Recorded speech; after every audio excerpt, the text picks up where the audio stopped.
नहीं जा पाती हैं। हमारे घर में हमें बचपन से कोचिंग दी जाती है कि आप पढ़ लिख लो, भविष्य में आपकी शादी होगी, अगर आपके हस्बैंड अलाउ करेंगे तो आप काम धंधे पे जाओगे, नहीं तो आप घर में बैठ के खाना पीना सोना जीना किटी करना जो करना है करना, और बाहर नहीं जाओगे। ठीक है, बचपन से बड़े हुए। अब आप लोग मुझे बताइए, बचपन में जब हम छोटे होते हैं तो हमारे घर पे लोग आके हमें पूछते हैं कि बेटा तुम बड़े होके क्या बनोगे? पूछते नहीं पूछते? सारे पूछते हैं। मुझे भी बचपन में लोग आके पूछा करते थे बेटा बड़े होके क्या बनोगे? तो मैं बोलती थी दिल की डॉक्टर बनूंगी, कार्डियक सर्जन बनूंगी। बहुत क्रेज था मुझे बचपन में कि मैं दिल की डॉक्टर बनूं, मैं इलाज करूं, मैं लोगों की हेल्प करूं, मैं लोगों को जीवन दान दे सकूं। तो ये क्रेज के साथ मैं बड़ी होती थी। जब भी कोई आता था मैं बताती थी, और ऐसी मेरी पढ़ाई हो रही थी। अच्छा, मैं ब्रिलियंट बहुत थी, आज भी हूँ ना? yes. हाँ बोलते रहिएगा। yes. आपको 3 घंटे कोई आजादी नहीं है, मेरी हर बात में हाँ करना है आपको। तो बचपन में भी ब्रिलियंट थी, पढ़ाई अच्छी कर लेती थी, और 10th में भी अच्छे नंबर आ गए, पढ़ाई अच्छी चल रही थी, पापा का बिजनेस था, पापा की मैं सबसे छोटी बेटी। अब छोटा यानी लाडला, छोटा यानी बिगड़ा हुआ। यस और नो? यस। पानी मांगो दूध मिल जाता था, और क्या चाहिए लाइफ में? सब कुछ सही चल रहा था, पर जिंदगी सीधी लाइन नहीं होती है। जिंदगी में उतार चढ़ाव तो होते ही हैं। तो अपनी जिंदगी में भी उतार चढ़ाव हो रहे थे। पापा के बिजनेस में लॉस हो गया, पापा के बिजनेस में लॉस हो गया। 20-25 साल पहले की मैं बात कर रही हूँ। 17 लाख का कर्जा हो गया, घर बिक गया, गहने बिक गए, पर गाड़ी वाड़ी का शूशान नहीं था इतना। अच्छा हुआ तो वायर था तो मैं हाल कर देती, क्योंकि वो बीच में ही आ रहा था तो मैं उसके साथ खेले हुए थी। तो 17 लाख का कर्जा, गहने वहने सब खत्म हो गए, घर बिक गया, भाड़े के घर में आ गए, भाड़े के घर में आ गए। पापा ने बिठाया एक बार और एक चीज समझाई। आज तो पापा इस दुनिया में नहीं है, बट पापा ने एक चीज मुझे समझाई कि बेटा पैसा चला गया है, बट अगर हम सब साथ रह जाएं तो पैसा कमाया जा सकता है, जिंदगी दोबारा बदली जा सकती है, बनाई जा सकती है। और वो चीज पकड़ के मैं अपना जीवन दोबारा जीने लगी। मेरा 10th हो गया, 12th हो गया। 12th में आए 93%। कितने? 93। MBBS पढ़ने के लिए काफी थे, अच्छे थे ना? yes. अब परसेंटेज तो आ गए, अप्लाई भी कर दिया मेडिकल के लिए, लेकिन ना ऊपर वाले का एक कानून है, आप जो उससे चाहते हो ना वो आपको नहीं देगा, आप जो डिजर्व करते हो ना वो आपको देगा। और हम इंसान ना छोटा चाहते हैं, वो तो हमें बहुत बड़ा देना चाहता है। तो 93 में भी मुझे फ्री सीट नहीं मिली। फ्री सीट तब बहुत कम पैसों में हुआ करती थी, और पेड सीट की कीमत थी 1 लाख रुपए। सालाना 1 लाख रुपए पेड सीट की मेडिकल पढ़ने की कीमत होती थी। अब जिसके पिता के पास अपना घर न हो, महीना चलाने को पैसा ना हो, क्या वो बेटी अपने फादर से 1 लाख रुपया मांग सकती है? नहीं मांगा मैंने पैसा, पेड सीट नहीं ली, अपने सारे सपनों को समेट के घर आ गई कि डॉक्टर नहीं बना जा सकता, क्योंकि अपने पास पैसा नहीं है। और होता है ना, भारत में ऐसे कई घर हैं जहाँ ब्रिलियंट बच्चे हैं, बट माँ बाप के पास शायद उतना पैसा नहीं है कि वो उनको पढ़ा लिखा के डॉक्टर, इंजीनियर, पायलट बना सके। तो मैं घर आ गई, अपने सारे सपनों को ख़त्म करके मैं घर आ गई, और वहाँ से फैसला लिया कि चलो ये नहीं तो वो कर लेते हैं। मैं MBBS से आगे BDS नहीं करना चाहती थी, दांत का डॉक्टर नहीं बनूंगी, आयुर्वेदिक नहीं करूंगी, होम्योपैथी नहीं करूंगी, मुझे बनना है तो डॉक्टर बनना है, नहीं तो कुछ नहीं करना। जिद्दी तो मैं बचपन से थी। छोड़ दिया डॉक्टर का ख्वाब और चुपचाप से ना BSc में एडमिशन ले लिया। BSc with microbiology and biotechnology. आप सब कॉलेज गए हैं? नो। अच्छा, कॉलेज में अंदर जाते थे या बाहर घूमते थे? बाहर घूमते थे। ऐसे ही सारे निकले मेरे जैसे।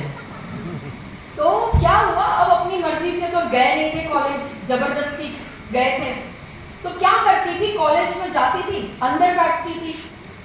आप अपने दुखों के साथ जीना सीख लो ना, तो दुनिया आपको आपके दुखों के साथ जीने नहीं देती, वो आपको याद दिलाती है। तो मैं कॉलेज जाती थी, ये आके मुझसे पूछती थी, ये क्या हुआ, तेरे को 93% है, तू काहे को यहाँ सड़ रही है, तू एमबीबीएस करने क्यों नहीं गई? तो मैं जवाब देती थी, क्या ना, पापा का बिजनेस था, लॉस हो गया, पैसा नहीं था, इसके लिए मैं यहाँ आ गई हूँ।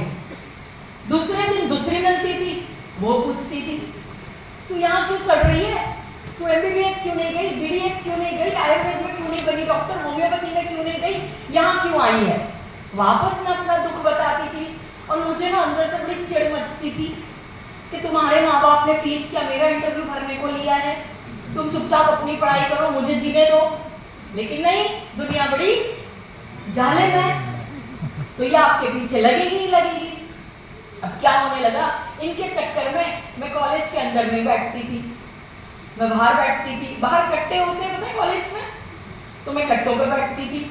और कट्टों पे बैठ के मकसद क्या होता है, मुझे सच बताना। कोई मकसद होता है जिंदगी में, कुछ अच्छा करना है, भला करना है, बड़ा बनना है? कुछ नहीं करना है, दूसरे की जिंदगी खराब करनी है, ये मकसद हो जाता है। तब ना पेप्सी नया नया आया था, तो पेप्सी का ना एक ऐड था, लड़के सड़क पे चलते थे पेप्सी का ग्लास लेके, और मैं बैठ के गाना गाती थी, यही है राइट चॉइस बेबी। हाँ, लड़के बड़े डरते थे, शर्माते थे, चले जाते थे। आज नहीं छेड़ती हूँ, तो आप लोग डरिएगा मत, नहीं तो ये भी भाग जाएंगे अभी। तो ऐसे करके ना देखो, आपकी जिंदगी में मकसद ना हो ना, तो आप दूसरे की जिंदगी की बजाते रहते हो। हम जब एमएलएम वाले बाहर जाते हैं ना, तो 95% लोग हमारी जिंदगी की बजाते रहते हैं, बजाते नहीं बजाते। ये बेकार होता है, ये फालतू होता है, इससे कुछ नहीं होता है। मेरे चाचा के नाना के मामा के लड़के ने किया था, कभी कुछ नहीं हुआ। करते नहीं करते? ये क्यों करते हैं? क्योंकि इनकी जिंदगी में मकसद नहीं है, तो ये आपकी जिंदगी की बजा के ही सुख ले सकते हैं। तो ऐसे मेरी जिंदगी चल रही थी, दूसरे की जिंदगी की बजाते बजाते चल रहा था, दिन कट रहे थे।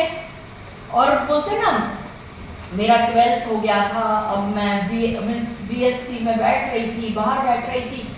एक टाइम ऐसा आया कि मैंने पढ़ाई भी छोड़ दी। क्यों छोड़ दी? ऊपर वाला है ना, आपको लगता है आपके साथ गलत कर रहा है, बट वो रास्ता वहां से खुल रहा होता है। तो एक दिन ऐसा हुआ, एग्जाम करीब आ रही थी। आप लोग मुझे बताइए, आप एग्जाम के पहले बुक खरीदने जाते थे? नो। मेरे जैसे होनहार थे या नहीं थे? तो मैं एग्जाम के 8 दिन पहले बुक खरीदने गई, और बैग खोली, पीछे बैग लटकती है कॉलेज वालों की, बैग खोली, अंदर से पैसे का जो पाउच था ना, वो गायब था, वॉलेट गायब। अब पैसा नहीं, पैसा नहीं, किताब नहीं, किताब नहीं, पढ़ाई नहीं, पढ़ाई नहीं, एग्जाम नहीं, एग्जाम नहीं, तो कॉलेज नहीं। तो वो बुक काउंटर पे जब एहसास हुआ कि अपने पास अब 500 रुपए भी नहीं है किताब खरीदने को, तो वहां से एक सदमे में कॉलेज लौटी और अपने फादर की पहली और आखिरी बार सिग्नेचर लगाई, लिविंग सर्टिफिकेट मांग लिया कॉलेज से, और घर आ गए। बोले भाड़ में जाए दुनिया, अब कुछ नहीं करना, अब कुछ नहीं करना। ऊपर वाले बोले तेरे कुछ प्लान ही अजीब है, अपने को समझ में नहीं आ रही है बात, तेरे को जो करना है कर मेरी जिंदगी का, मैं जा रही हूँ। मैं चुपचाप से घर आ गई, डिप्रेशन में चली गई। 1 साल तक रोना धोना किया। 1 साल तक रोना धोना करने के बाद समझ में आया कि दुनिया में किसी को अपने लिए फुर्सत नहीं है।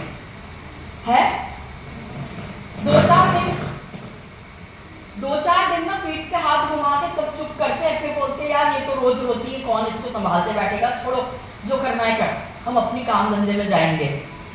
तो मैंने कहा अब ये पार्ट टाइम में रोज होके नहीं चलेगा, कुछ तो करना पड़ेगा।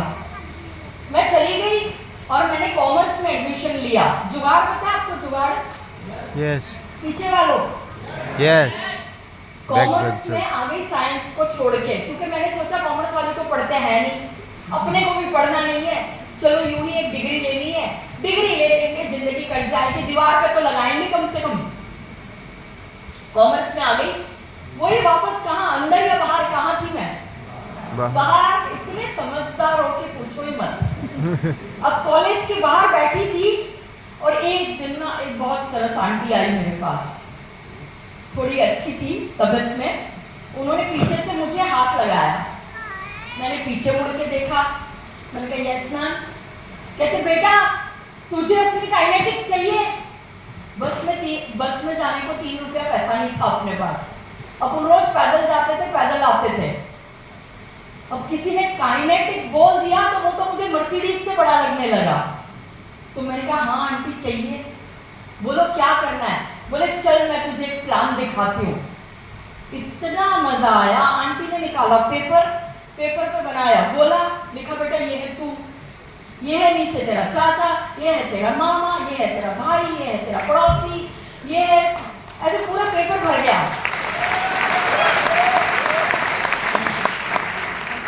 मैंने कहा आंटी बताओ करना क्या है? बोले तुझे ना मेरे को लोग मिलाने। बोले चलो आंटी बहुत है दुनिया में, मिलवा देती हूँ। बोले आंटी आपकी वजह से आपके कॉलेज के लड़के सुखी हो गए, कल से मैं यहाँ बैठूंगी नहीं, कल से मैं इनको छेड़ूंगी नहीं, ये सुकून से जिएंगे, अपनी पेप्सी भी पिएंगे, चलो अपन दोनों लोग मिलते हैं। अब मैं और आंटी सुबह हुई के निकलते थे, चाचा मामा भाई बहन अड़ोसी पड़ोसी नेबर शेबर सबको ढूंढ लिया, सबको दिखाते थे, सब बड़े खुश होते थे, बोलते थे क्या लाजवाब बिजनेस है, क्या मजा आएगा, हम भी करेंगे आप भी करेंगे। 1 महीना कट गया, प्लान दिखाते थे, लोग एक्साइट होते थे, बाद में हम पैसा मांगते थे, कोई कुछ देता नहीं था, ऐसे करके पूरा महीना कट गया। चप्पल घस गई, चप्पल के अंदर के पांव भी घसने लग गए। मैं देखती थी आंटी को और मैं बोलती थी पता नहीं क्या हो रहा है इस दुनिया में। एक मेरी फ्रेंड ने फोन किया, एमएलएम में आप सांस लेते हो ना तो भी खबरें फैल जाती हैं। तो मेरी फ्रेंड को खबर पहुंच गई कि हेतल कुछ बोला कर रही है। तो उसने मुझे क्या बताया पता है कि हेतल आना, तू जो कंपनी लेके घूम रही है ना वो तो लॉन्च भी नहीं हुई है इंडिया में। मैं जिस कंपनी के साथ काम कर रही हूँ ना बहुत बढ़िया चल रही है, मुझे चल देख के आते हैं। गई मैं, उसने मुझे वापस प्लान दिखाया। अब मैं एक्साइट नहीं हुई थी, लेकिन मुझे एक चीज समझ में आई थी कि ये कंपनी ऑलरेडी आ चुकी है, शुरू है, इसकी ऑफिस है, सब है। अब ना मुझे बताओ आप सबके अमीर दोस्त हैं? है ना? भगवान सबको अमीर दोस्त दे। मैं आपके सामने खड़ी हूँ क्योंकि मेरे पास भी अमीर दोस्त थे, पहले भी और आज भी। उस कंपनी की ज्वाइनिंग का पैसा था 1250 रुपया, अपने पास तो था नहीं। तो मैंने अपने एक दोस्त को कहा कि मेरे को 1250 रुपये चाहिए, मुझे एक बिजनेस स्टार्ट करना है।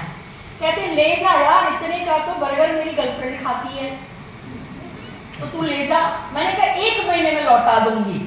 देखो कमिटमेंट बहुत बड़ी चीज है, जबान के हम तब भी पक्के थे और आज भी पक्के हैं। अब वो बंदे को मैंने प्रॉमिस किया कि मैं 1 महीने में मुझे पैसा लौटा दूंगी। अब वो कंपनी के 2 ही प्रोडक्ट मुझे समझ में आए थे, एक था डिटर्जेंट और एक था गाड़ी का शैम्पू, बाकी कुछ समझ में नहीं आया था। अच्छा वो गोले जो थे ना वो हर जगह एग्जिस्ट करते हैं, तो वो तो बहुत जल्दी समझ में तब नहीं आए थे, बट एक समझ में आया था कि अपने को 1250 लौटाना है, रिटेल प्रॉफिट कमाना पड़ेगा। 2 प्रोडक्ट उठाए, जिसके घर जाती थी पूछती थी तेरे घर में कपड़े धुलते? बोलता हाँ धुलता है। बोलते इससे धोता हूँ उससे धोता हूँ। बोले आज के बाद तू किसी से नहीं धोएगा, तू खाली इस वाले डिटर्जेंट से धोएगा, और नहीं तो नहीं धोएगा तू कपड़े। दे दिया। फिर गाड़ी का शैम्पू था। अब अपने पास कोई गाड़ी वाले लोग नहीं थे, तो मैं लोगों को पूछती थी स्कूटर है घर में पापा का, उसको धो लेना। अच्छा स्कूटर नहीं है, साइकिल है, वो धो लेना। मोली वो भी नहीं है, और जो आजू बाजू में खेड़े गांव में नेटवर्क बनाते थे, तो मैं बोलती थी वो भी नहीं है ना अगर आपके पास, तो भैंस धो लेना, लेकिन इसी से धो लेना भाई। तो ऐसे कर करा के वो 2 प्रोडक्ट दे के 1250 कमाया और अपने दोस्त को लौटा दिया, और बोली भगवान तुझ जैसा अमीर हर एक को बनाता रहे। ऐसे करके नेटवर्क मार्केटिंग का मेरा करियर शुरू हुआ। फिर खूब तरक्की की खूब पैसा कमाया, पूरे भारत में एज ए स्पीकर ट्रैवल करने लगी, गाड़ी आ गई, शोहरत आ गई, सब आ गई। अब मुझे आप एक सच सच बात बताओ, आपके जीवन में जब घर, गाड़ी, शोहरत, पैसा आता है तो दुनिया को कुछ कुछ होता है, अच्छा होता है, बुरा होता है, मुझे नहीं पता, बट इस दुनिया में आपके शुभ चिंतक बहुत होते हैं। और वो लड़की के अगर शुभ चिंतक हो तो वो लड़की को आके नहीं मिलते, वो लड़की के बाप को आके मिलते हैं।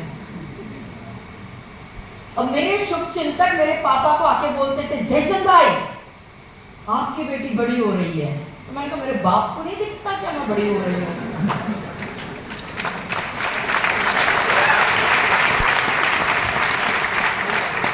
दूसरी चीज, जयचंद भाई बहुत घूम रही है, देखो हाथ से न निकल जाए।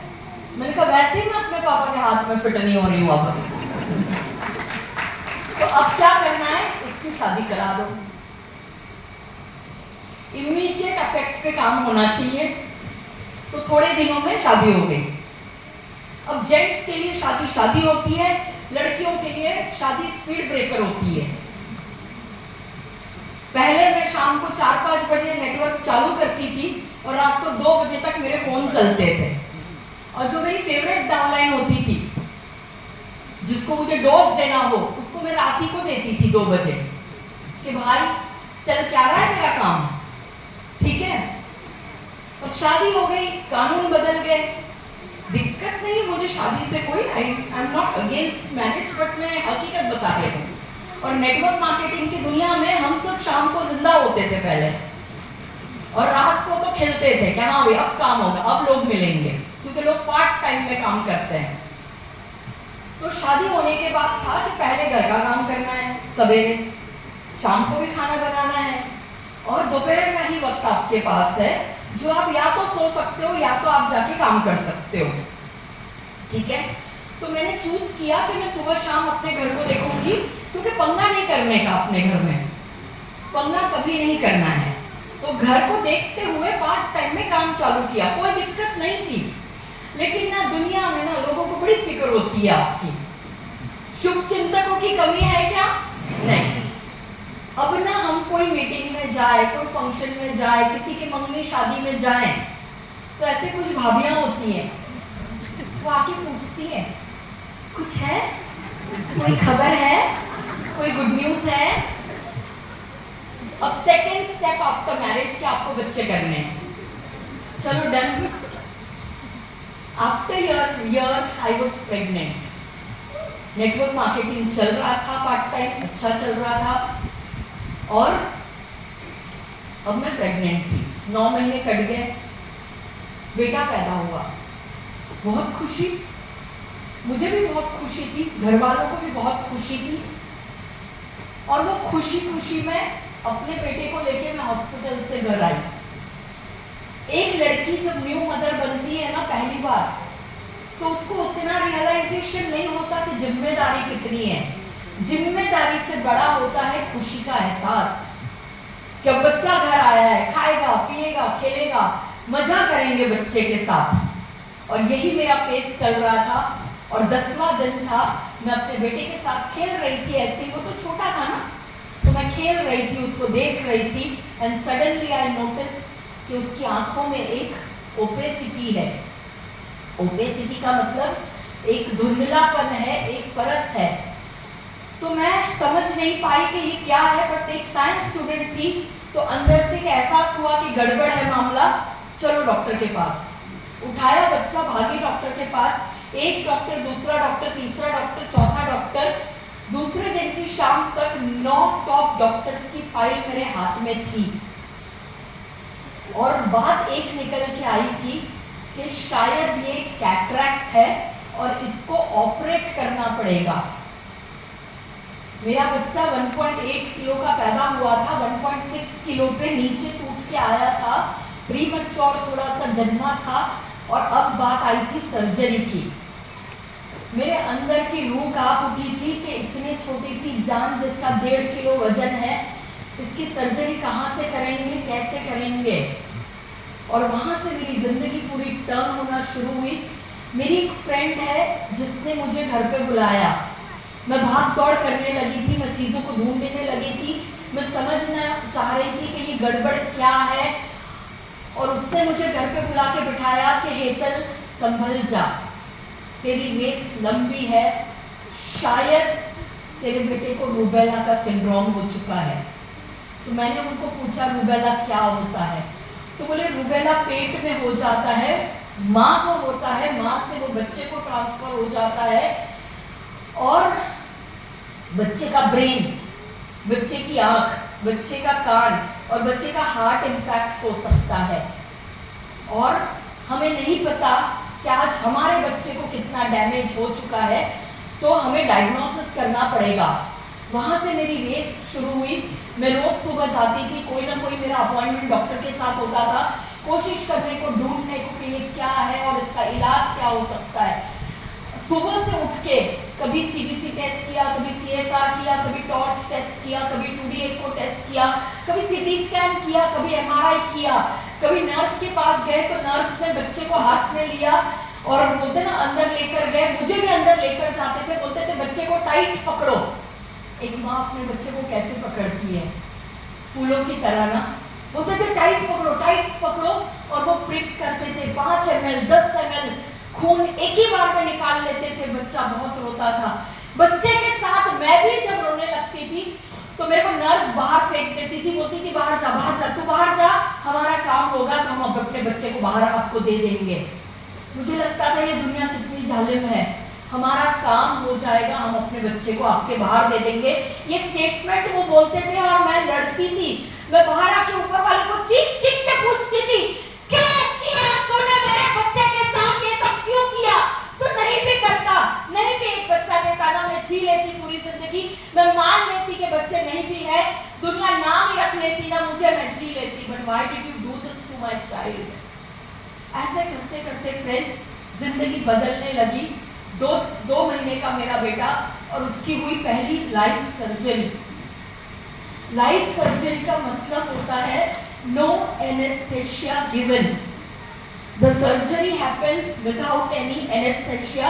बच्चे को सुलाया नहीं जाता है, जागेपन में उसकी सर्जरी की जाती है।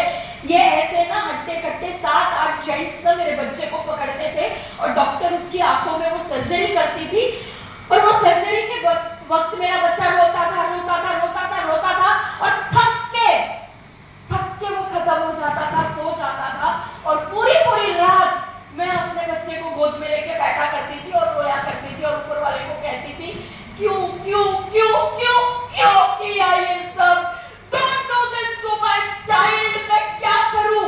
मैं एक हेल्पलेस माँ बन के जीती थी और मेरे पास कोई रास्ता नहीं होता था। फ्रेंड्स उसकी पहली लाइफ सर्जरी हुई when he was less than 4 months। दूसरी लाइफ सर्जरी हुई जब वो 4 महीने से छोटा था। तीसरी सर्जरी, चौथी सर्जरी, 5वीं सर्जरी, 6ठी सर्जरी, 7वीं सर्जरी पौने 5 साल की उम्र के अंदर हो चुकी थी। और फ्रेंड्स 7वीं सर्जरी जब उसकी थी तो मुझे लगभग उसको 20 घंटे उपवास पे रखना था। 20 hours of fasting before the surgery, after the surgery। जब वो उपवास पे था, फास्टिंग पे था, क्योंकि उसकी सर्जरी थी। उसकी सर्जरी जब हो चुकी, जब उसको लाया गया, जब वो थोड़ा सेमी कॉन्शियस में आया, तब उसको भूख लगी थी, वो खाना, वो पानी मांग रहा था। मेरे से वो संभल नहीं रहा था, मेरे में जान नहीं बची थी। I could not manage my child। I told the nurse कि तुम एक 10 मिनट इस बच्चे को देख लो, मैं नीचे जाके कुछ खा के आती हूँ, क्योंकि मेरी में अब शक्ति नहीं बची थी। मैंने उस दिन हॉस्पिटल में अकेले अपने बच्चे को एडमिट किया था। मैं नीचे अपने कैफेटेरिया में गई। उस कैफेटेरिया में मुंबई का जो सबसे सस्ता खाना है वड़ा पाव, उसकी कीमत थी 25 रुपए। जब मैंने अपना वॉलेट खोला मेरे पास 25 रुपए नहीं थे और उस कैफेटेरिया के सामने मैं 5 मिनट खड़े रह के ऊपर आई थी और मैंने अपने आप को प्रॉमिस किया था कि ऐसा दिन मेरा बच्चा दोबारा कभी नहीं देखेगा। And this is going to be the best day of my life।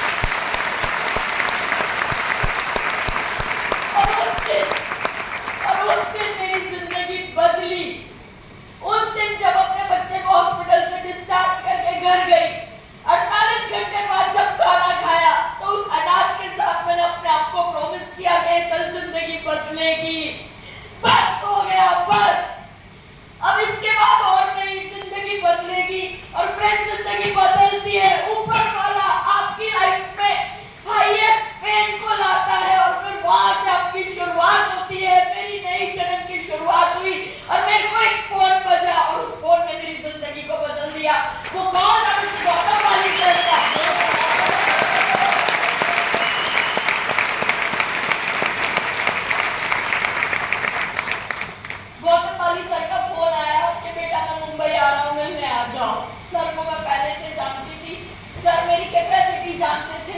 क्षमताओं को जानते थे। सर को मैंने इतना ही कहा कि सर मुझे नहीं पता मैं आपके साथ काम कर पाऊंगी या नहीं, मैं बहुत बड़ा कर पाऊंगी या नहीं, बट मैं आपकी इज्जत करती हूँ, मैं आपको मिलने नंगे पांव दौड़ के आ सकती हूँ। मैं बाली सर को मिलने गई। बाली सर ने प्लान दिखाया, बाली सर ने नॉन स्पायरुलिना दिखाया और मुझे कहा मुझे नहीं पता, पर तू अपने बेटे को ये प्रोडक्ट खिला दे, उसको कोई ना कोई रिजल्ट जरूर मिलेगा। फ्रेंड्स, हिम्मत नहीं थी मेरे में। जो इंसान कॉन्फिडेंस से टूटता है, पैसे से टूटता है, कर्जों में जी रहा होता है, कल होगा या नहीं होगा पैसा, ये सोच के जब जीता है ना, तो वो फैसले नहीं ले पाता है। मैंने सर को कहा था कि सर मैं घर जाऊंगी, सोच के बताऊंगी, आपके पास कोई लिटरेचर हो ना तो मुझे भेज देना, मैं चेक करूंगी। मैं घर चली गई, लिटरेचर मेरे घर पे आ गया, मैंने एनवेलप नहीं खोला था।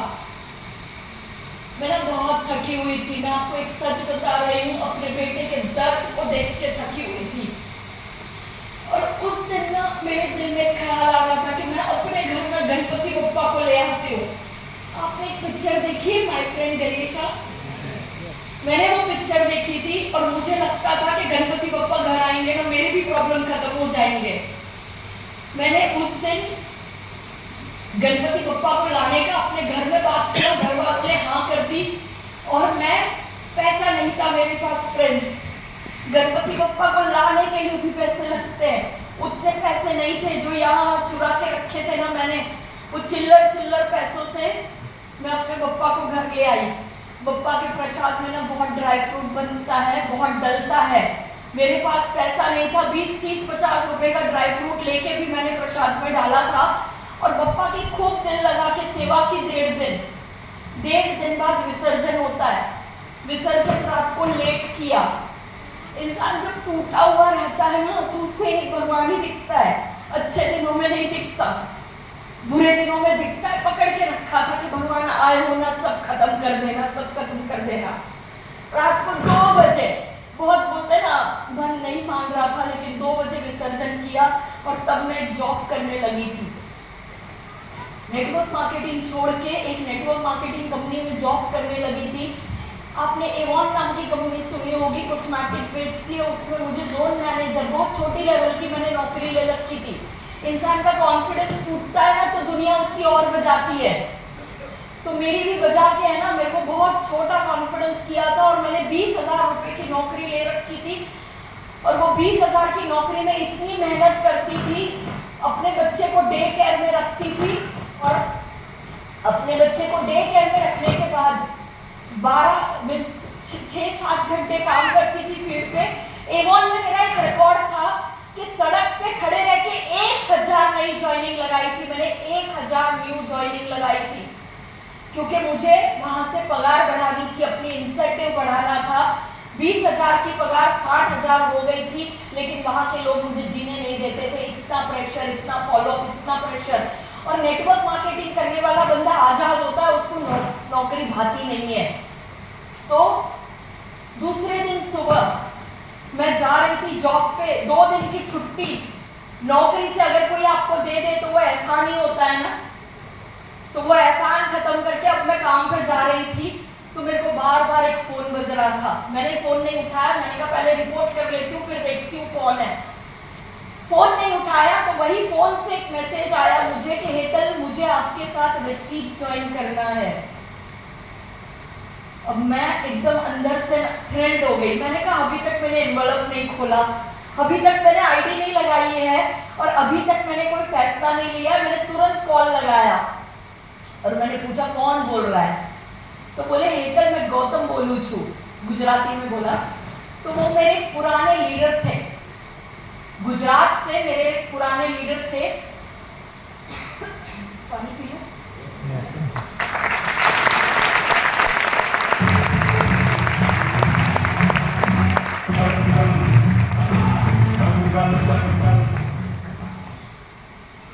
ताली वाली पानी थी, मैं और मजा आ गया।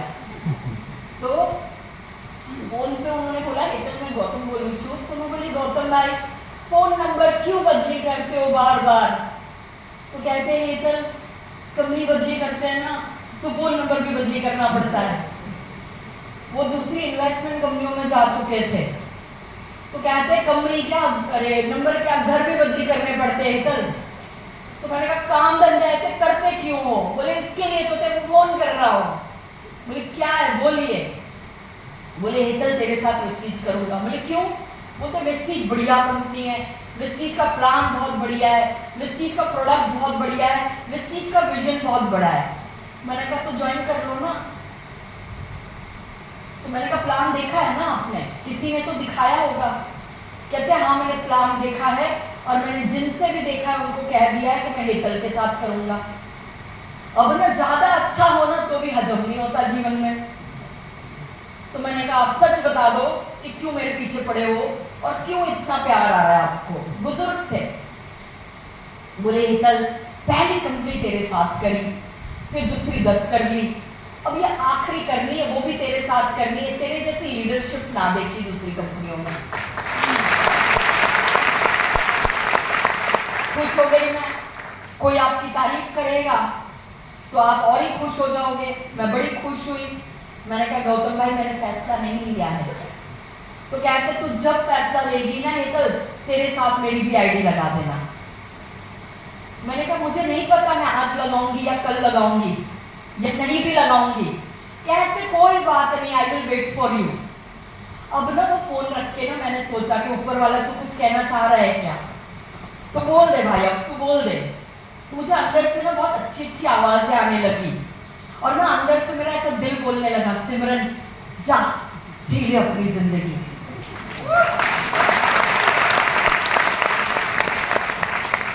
मैंने ना वहीं खड़े खड़े अपना रेजिग्नेशन लिखा और मेल कर दिया कंपनी में। रेजिग्नेशन क्यों डाला? आप बोलोगे पार्ट टाइम भी तो कर सकते थे ना।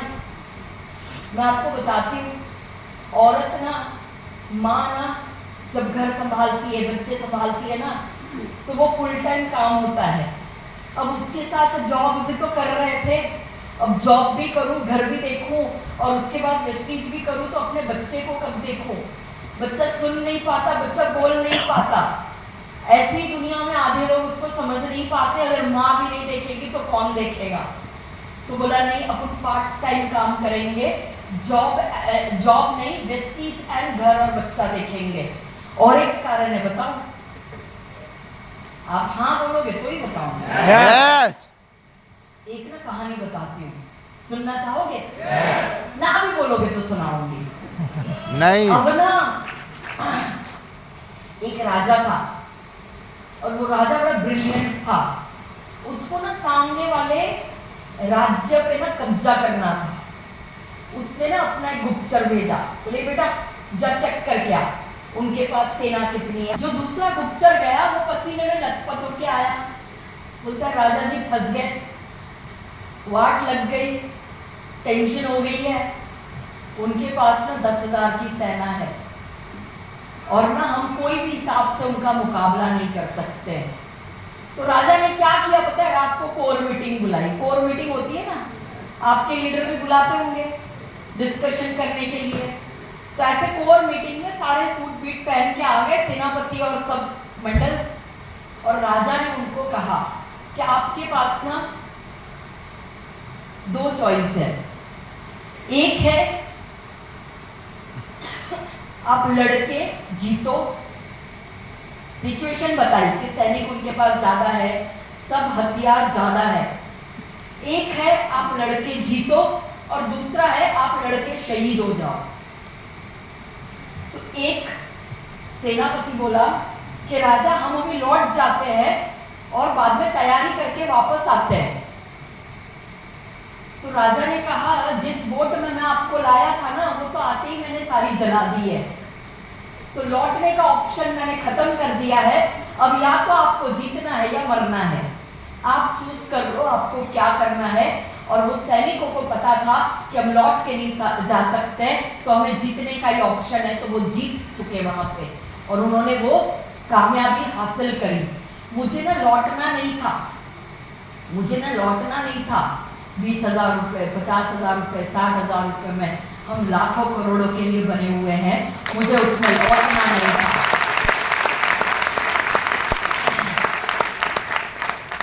मेरे पास 3 महीना कट सके मेरी जिंदगी, उतना पैसा था, उतनी सेविंग्स थी।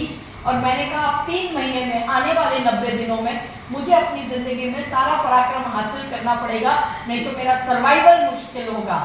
फ्रेंड्स, मैंने काम करना वेस्टीज में शुरू किया। सबसे पहले ना अपने आप को जीरोलाइज किया।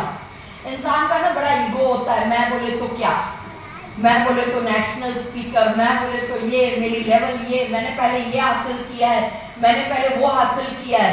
अच्छा, लेकिन वो हासिल किया था, वो आज बैंक में आ रहा है क्या? कुछ नहीं आ रहा है ना। तो मान लो ना जीरो पे बैठे हो, मान लो ना कि आज की आपकी औकात जीरो है, अब आपको हीरो ही बनना है ना। तो मैंने मान लिया कि अपनी औकात जीरो है और वापस जीरो से हीरो का अपना सफर शुरू करना है। सबसे पहले जीरो किया, और जीरो करने के बाद सबसे पहले लर्निंग मोड ऑन कर दिया। लर्निंग मोड ऑन करने से क्या होता है, आप सीखते हो और इम्प्लीमेंट करने निकलते हो। आप सीखोगे और इम्प्लीमेंट करोगे तो ही जिंदगी बदलेगी, खाली सीखने से नहीं बदलेगी। यहाँ आप कितनी भी ताली बजा लो, कितना भी चिल्ला लो, चीख लो, बाहर जाके आपकी लाइफ नहीं बदलेगी। बाहर जाके आपकी लाइफ तब बदलेगी जब आप उस सीखे हुए को बाहर फील्ड पे उतारोगे। पहली वीआईपी मुंबई में हुई। वीआईपी होती है आपके यहाँ? Yes. पहली वीआईपी 220 रुपया लेके खाना परोस के हमें मिली मुंबई में। बाली सर करते थे उस जमाने में, तो मैं खुश नसीब हूँ कि पहली वीआईपी मुंबई में अकेले बैठी। दूसरी वीआईपी पुणे में हुई थी। पुणे मुंबई से 4 घंटे लगता है जाने को, 4 घंटे लगता है आने को। अब तब गाड़ी वाड़ी थी नहीं, आज तो मर्सिडीज में बैठते कुछ नहीं लगता, बट तब तो गाड़ी नहीं थी। तो आपको वो स्कॉर्पियो गाड़ी पता है? Yes. जब वो पुरानी हो जाती है तो उसमें ज्यादा लोग फिट होते हैं और बहुत वो आवाज करती है, खड़खड़ खड़खड़ खड़खड़ आवाज करते जाती है, आवाज करते हुए आती है, क्योंकि वो पुरानी हो चुकी होती है। ऐसी गाड़ी में 10 लोगों को भर दिया भाड़े से और सबको लेके गई पुणे, इवेंट किया, शाम को घर आ गए। तीसरी वीआईपी हो रही थी राजकोट में। राजकोट में ट्रैवलिंग टाइम है 14 hours from Mumbai by train. अब मुझे बताओ कौन जाने देगा मुझे बाय ट्रेन? कौन 2 रात मुझे ट्रेन में जीने देगा? नहीं थी मेरे पास वो आज़ादी। वो आज़ादी अब मेरे पास आई है। पिछले 2 सेमिनार मैंने रात रुक के किए, बाकी सारे सेमिनार सुबह आती हूँ, रात को घर चली जाती हूँ। तो 14 घंटे not possible to travel. Flights बनाई है दुनिया में लोगों ने, 1 घंटा लगता है फ्लाइट में मुंबई टू राजकोट। 10,000 रुपए की फ्लाइट, 220 रुपए की वीआईपी की टिकट। तो मेरा तीसरा वीआईपी का कॉस्ट था 10,220 रुपीज। जो 220 का वीआईपी बैठता है वो 220 रुपए का इम्प्लीमेंटेशन करता है। जो 10,220 का बैठता है वो 10,220 का इम्प्लीमेंट करता है। तीसरी वीआईपी। चौथी वीआईपी सूरत में हो रही थी। मुंबई से सूरत 5-6 घंटे लग जाते थे, अभी थोड़ा फास्ट हो गया है। अब हर बार तो इतना पैसा नहीं लगा सकते, तब तो मजबूरी थी तो लगा दिया। तो सूरत में चालू टिकट लेके टॉयलेट के बाहर बैठ के अच्छे अच्छे गाने सुन के, लिफ्ट करा दे, लिफ्ट करा दे, ऐसे सुन के चले गए। बोले अपनी लिफ्ट हो जाएगी आज, नहीं तो कल। आज बैठे ना टॉयलेट के बाहर, पूरी जिंदगी तो नहीं ना बैठेंगे। तो वो खुशबू लेते लेते अपनी मर्सिडीज में बैठे हैं, अपना परफ्यूम लगाया हुआ है। वो सोच के वो पूरी सूरत की वीआईपी नॉन रिजर्व्ड बाहर बैठ के, बोलते ना वो कपड़ा बिछा के बैठ के वो वीआईपी अटेंड करी। 5वीं वीआईपी मुंबई में हुई थी, वो अटेंड करी अपनी पूरी टीम के साथ। 7वें महीने पे चेक 1 लाख रुपया क्रॉस था बिकॉज ऑफ इम्प्लीमेंटेशन।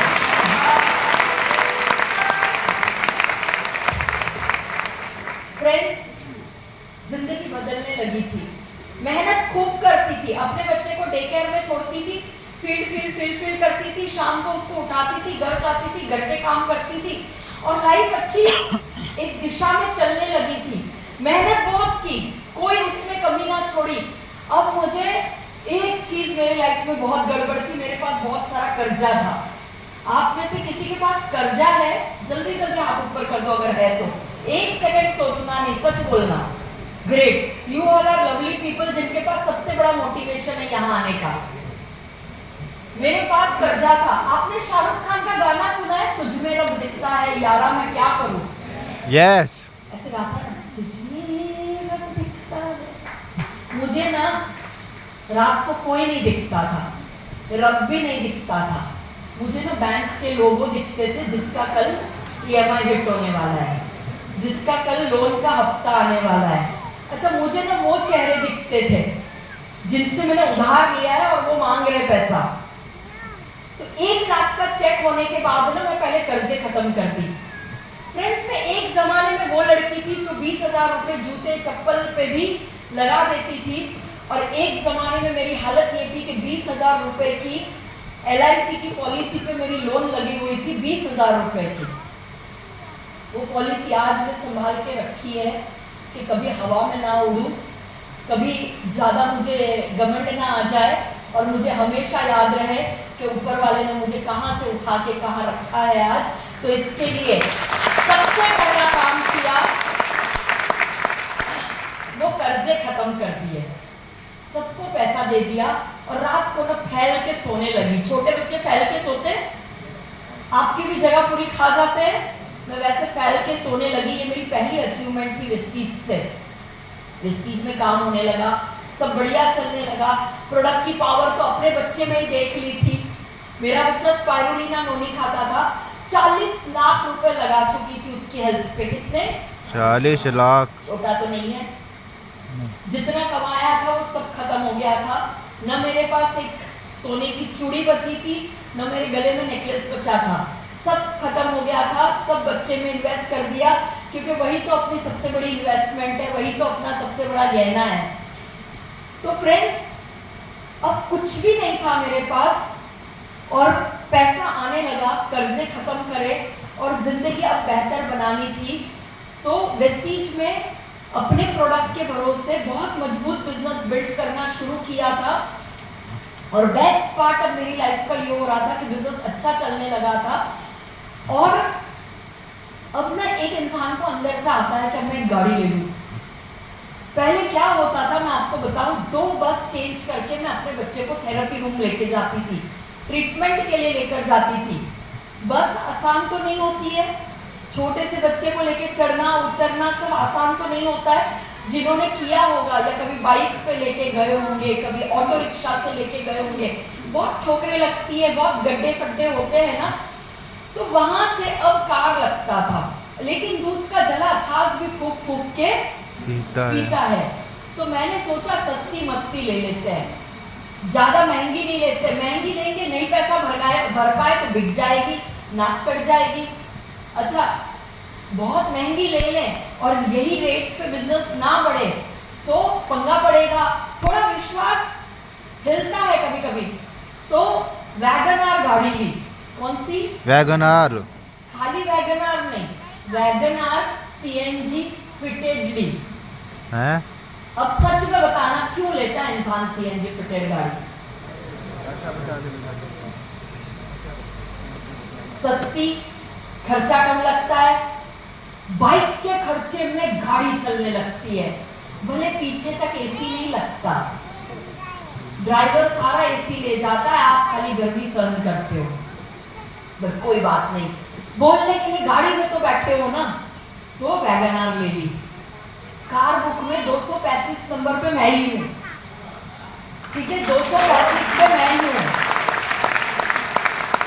235 नंबर पे मेरा फोटो है। आप देखना, बाल पूरे लंबे हैं, बाल फैशन में नहीं काटती हूँ मैं, बाल डोनेट करती हूँ कैंसर के मरीजों की विग बनाने के लिए। इसके लिए आपको हर बार मेरे बाल छोटे बड़े नजर आते होंगे।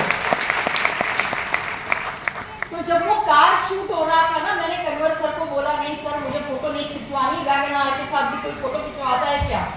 वैगनआर भी कोई ड्रीम कार है क्या? नहीं सर मुझे फोटो नहीं खिंचवाना है। तो उन्होंने मेरी डांट लगाई, मुझे बोले आ जाओ चुपचाप, आज वैगनआर के साथ खिंचवाओगे, कल मर्सिडीज अपने आप आ जाएगी। तो वैसे चीजें स्मूथ चल रही थी। अब मैं आपको बताना चाहूंगी, जिस बच्चे के बारे में मैंने आपको बताया कि नहीं वो बोल पाता, नहीं वो सुन पाता, नहीं वो एक आंख से देख पाता है, मल्टीपल सर्जरीज, बहुत सारा ट्रॉमा, बहुत सारा पेन, बचपन में physiotherapy, occupational therapy, sensi neural therapy. वो 13 साल का हुआ ना, तब तक मुझे एक ही चीज़ पता थी, मेरा काम और मेरी थेरेपी, मेरा काम और मेरी थेरेपी। यही करते करते हम बड़े हो गए। वो बच्चा आज चलता है, वो बच्चा आज फिरता है, वो बच्चा आज कॉलेज जाता है, वो बच्चा 12th स्टैंडर्ड में पढ़ रहा है, वो बच्चा मेरा क्रिकेट खेलता है, वो बच्चा मेरा फुटबॉल खेलता है, वो बच्चा मेरा चेस खेलता है, बहुत सारी ट्रॉफियां लाके इस माँ को प्राउड फील कराता है। एशिया के टॉप डॉक्टर ने मुझे लिख के दिया था कि he is going to be a vegetable for life, यानी जिंदगी में हिलेगा डुलेगा नहीं, ये पड़ा रहेगा। सब्जी पड़ी रहती है ना फ्रिज में, वैसे ये एक जगह पड़ा रहेगा। फ्रेंड्स, नेटवर्क मार्केटिंग की पॉजिटिविटी, इस दुनिया की पॉजिटिविटी, ये जो माहौल होता है ना हमारा, जहां हम जीतना चाहते हैं, ये मेरे अंदर कूट कूट के भरा हुआ था। जिस दिन वो डॉक्टर ने लिख के दिया तब मेरे आंखों से बहुत आंसू गिरे थे, बट 1.5 साल के अंदर वही डॉक्टर, एशिया का नंबर 1 न्यूरोलॉजिस्ट, उसकी केबिन में चला के मैं अपने बच्चे को लेके गई और बोली धन्यवाद, thank you, you challenge the mother. एक माँ को चैलेंज किया, धन्यवाद, तेरे चैलेंज से माँ पैदा हुई। कभी भी एक माँ बच्चे को पैदा नहीं करती है, एक बच्चा माँ को पैदा करता है। और आज मैं अपने बच्चे को सारा क्रेडिट देती हूँ। जो भी हेतल आज आपके सामने खड़ी है वो अपने बेटे दिवांश के वजह से खड़ी है। फ्रेंड्स, अब मैं इस बच्चे के लिए एक और चीज चाहती थी। Can I share everything with you like my family? Can I be honest? Can I be real? मेरा स्पेशल बच्चा है, मुझे हमेशा लगता था कि इसका एक भाई बहन होना तो I will be very happy कि वो इसको संभाल पाए आगे चल के, और वो दोनों एक दूसरे को संभाल पाए आगे चल के। ये बोल नहीं पाता, ये सुन नहीं पाता, ये सड़क क्रॉस करता है तब भी मुझे टेंशन होती थी पहले, अब नहीं होती है। तो फ्रेंड्स, मैं चाहती थी कि एक बेबी हो, लेकिन डर तो लगेगा ना, इतना दुख सहन किया है आपके बच्चे ने, आपको डर तो लगेगा ना। At the age of 37, I was pregnant with my second child. दो चीजें थी, अब मुझे अपनी प्रेगनेंसी और अपनी हेल्थ संभालनी थी, और दूसरी चीज मुझे अपना वेस्टीज भी संभालना था, क्योंकि वेस्टीज ने ही तो यहाँ तक लाया था। तो अब जो मेरी टीम थी वो भी मेरी जिम्मेदारी थी या नहीं थी? मैं रातों रात तो नहीं बोल सकती हूँ कि अब तुम अपना देख लो, मैं जा रही हूँ, नहीं। फ्रेंड्स, 8 महीने क्या किया वो बताती हूँ मैं आपके साथ। 8 महीने थे ना मेरे हाथ में, तो मुझे एक चीज पता थी कि 8 महीने में अगर मैं अपने नेटवर्क में हाईएस्ट प्लान प्रेजेंटर पैदा कर दूं तो मैं 1.5-2 साल आराम ले सकती हूँ, अपने बच्चे को वक्त दे सकती हूँ। मैं क्या करती थी, ये जो अपने कोर टीम होती है ना, उनको घर बुला लेती थी, बिरयानी ऑर्डर कर देती थी, घर को कड़ी लगा देती थी, ये शाम को ही जा सकते हैं, उसके पहले नहीं जा सकते। पूरा दिन क्या करते थे, जोड़ी बनवाते थे। ये दो है ना, ये भाई साहब पहले इन भाई साहब को प्रोडक्ट समझाएंगे, फिर वो भाई साहब इन भाई साहब को प्रोडक्ट समझाएंगे, फिर ये भाई साहब इन भाई साहब को प्लान समझाएंगे, फिर ये वाले भाई साहब इन वाले भाई साहब को वापस प्लान समझाएंगे। दिन भर ये practice practice practice practice practice करेंगे। शाम को मैं घर में ही थोड़ा स्टेज बना देती थी, आर्टिफिशियल थोड़ा हाइट बना के, और मैं इनको बोलती थी अब स्टेज पे आओ, अब आप प्रोडक्ट समझाओ, अब आप प्लान समझाओ। अगर ये समझा लिए तो ये पास हो गए, ये दूसरे दिन फील्ड पे जाएंगे।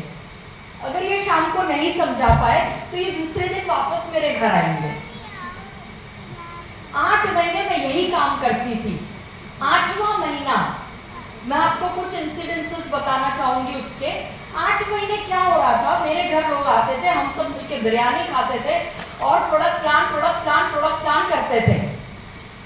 अब जिसको प्रोडक्ट समझाना आ जाए, जिसको प्लान समझाना आ जाए, सच बताओ वो खामोश बैठेगा या वो बाहर जाके समझाएगा? बाहर जाके समझाएगा। आदमी बाहर खामोश क्यों होता है? क्योंकि उसको डर होता है। अब तो हम स्टेज पे बुला के डर ही खत्म कर रहे थे, तो ये बिंदास प्रेजेंटर बनते थे। 8 महीने में 400 ऐसे लोग क्रिएट हो गए जो बाहर जाके ऐसे ऐसे ऐसे प्रोडक्ट प्लान समझाने लगे थे। 8 महीने में 2 चीजें मेरे साथ हुई जो मैं आपको शेयर करती हूँ। 7वें महीने में एक ट्रेनिंग प्रोग्राम हो रहा था, स्किन फॉर्मूला 9 इस प्रोडक्ट की लॉन्चिंग हो रही थी। आपने यूज किया है स्किन फॉर्मूला 9? नो जेंट्स ने भी यूज किया है, नहीं किया है? नो हाँ, आप जेंट्स लोग प्लीज एक चीज ध्यान रखना। हाँ। पहले एक जमाना था कि औरत ने टाइम अपने कर आप चुका को हूँ मैं। खूबसूरत रखना था अपने आदमी के लिए, बट अब ना बिल्कुल ट्रेंड अलग है। जेंट्स को अपने आप को बड़ा अच्छा रखना है अपनी औरत के लिए, ठीक है? तो आप रोज स्किन फॉर्मूला 9 की brightening treatment, youth elixir, deep cleansing oil, primer सब लगाइए। मैंने भी लगाया, लग रही हूँ ना 24 की? यस हाँ बोलो जल्दी। यस आपको सिर्फ हाँ बोलनी है, आपने टिकट ली है, ठीक है? अब क्या हुआ, स्किन फॉर्मूला 9 की लॉन्चिंग थी, मैं 7 मंथ प्रेग्नेंट थी और मैं बैठी हुई थी अपने चेयर पे, पर मुझे मजा नहीं आ रहा था। बच्चा बड़ा हो रहा है ना, किक कर रहा है, तो मेरी डिस्कम्फर्ट हो रही थी, तो मैं ना उठ के पीछे जाके खड़ी हो गई थी क्योंकि मैं बैठ ही नहीं पा रही थी। बाली सर इवेंट में आए हुए थे, बाली सर इवेंट में आए हुए थे, उन्होंने मुझे खड़े देखा, उन्हें पता था कि आई एम कैरिंग, तो सर ने मुझे आके पूछा कि Hital what happened, why are you not sitting? तो मैंने कहा सर जो वो चेयर है ना वो थोड़ी लो है, मुझे बैठने में बड़ी प्रॉब्लम हो रही है और मुझे डिफिकल्टी हो रही है, और सर वहां से चले गए। 10 मिनट के अंदर मुझे बुलाया कि हितल यहाँ पे देखो। उन्होंने क्या किया पता है, उस होटल में जितने सोफे, जितने अलग अलग चेयर थी, वो सब ऑप्शंस मंगवा लिए और मुझे बोला हितल ये देख लो, इसमें से जो जमे उस पे आप बैठ जाओ, आप खड़े मत रहो। मुझे बताओ कौन इतना प्यार करेगा आपसे?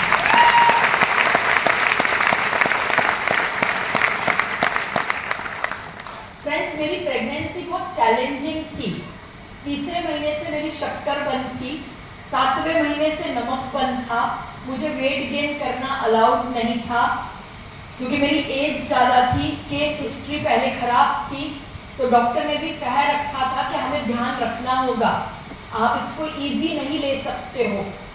फ्रेंड्स, पूरे 8 महीने जब भी मैं अपनी टीम के साथ कभी भी कहीं होती थी तो मेरी टीम बिना शक्कर का जूस, बिना ज़्यादा नमक का खाना घर से बना के लेके आती थी कि मैम भूखी ना रहे और मैम बाहर का ना खाए। मुझे बताइए इतना प्यार आपको कौन करेगा? ये वेस्टीज परिवार में ही हो सकता है। 9 months done, I give birth to a baby.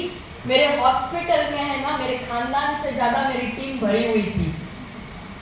वो संडे का शायद दिन था और पूरे हॉस्पिटल में ज़्यादा पेशेंट नहीं थे, मैं एकमात्र डिलीवरी मेरी हुई थी, बट हॉस्पिटल ऐसे भरा हुआ था कि 25 बच्चे आप पैदा हुए हैं। मेरी सारी टीम हॉस्पिटल में थी, सब उतने ही प्रेशर में थे कि सब ठीक हो जाए, बस सब ठीक हो जाए। फ्रेंड्स, मैं आपको नहीं बता सकती हूँ, एक स्पेशल बच्चे के बाद ना एक नॉर्मल बच्चे की उम्मीद रखना भी माँ के लिए ना एक बहुत बड़ी बात होती है, क्योंकि वो दुख आपने सहन किया होता है। मैं अभी भी अगर सड़क पे किसी प्रेग्नेंट औरत को देख लूँ ना तो मेरे अंदर से दुआ निकलती कि भगवान इसको नॉर्मल बच्चा देना, बाकी कोई तकलीफ ना देना बस। और ये मैं प्रार्थना डे एंड नाइट करती हूँ। फ्रेंड्स, बच्ची पैदा हुई, सारी टीम खुश, मैं खुश। वो बच्ची नहीं है, तूफान है, क्योंकि सप्लीमेंट खा के ही पैदा हुई है। मैं पेट में थी तब से सारे सप्लीमेंट खा रही है। अभी भी घर में सप्लीमेंट के लिए पानी नहीं लगता। She opens the capsules, put the powder and eat, उसको पानी नहीं लगता। कोलेस्ट्रॉल दिन के 4 खा लेती है, स्पाइरुलिना उसका फेवरेट, आंवला उसका फेवरेट, गैनोडर्मा उसका फेवरेट।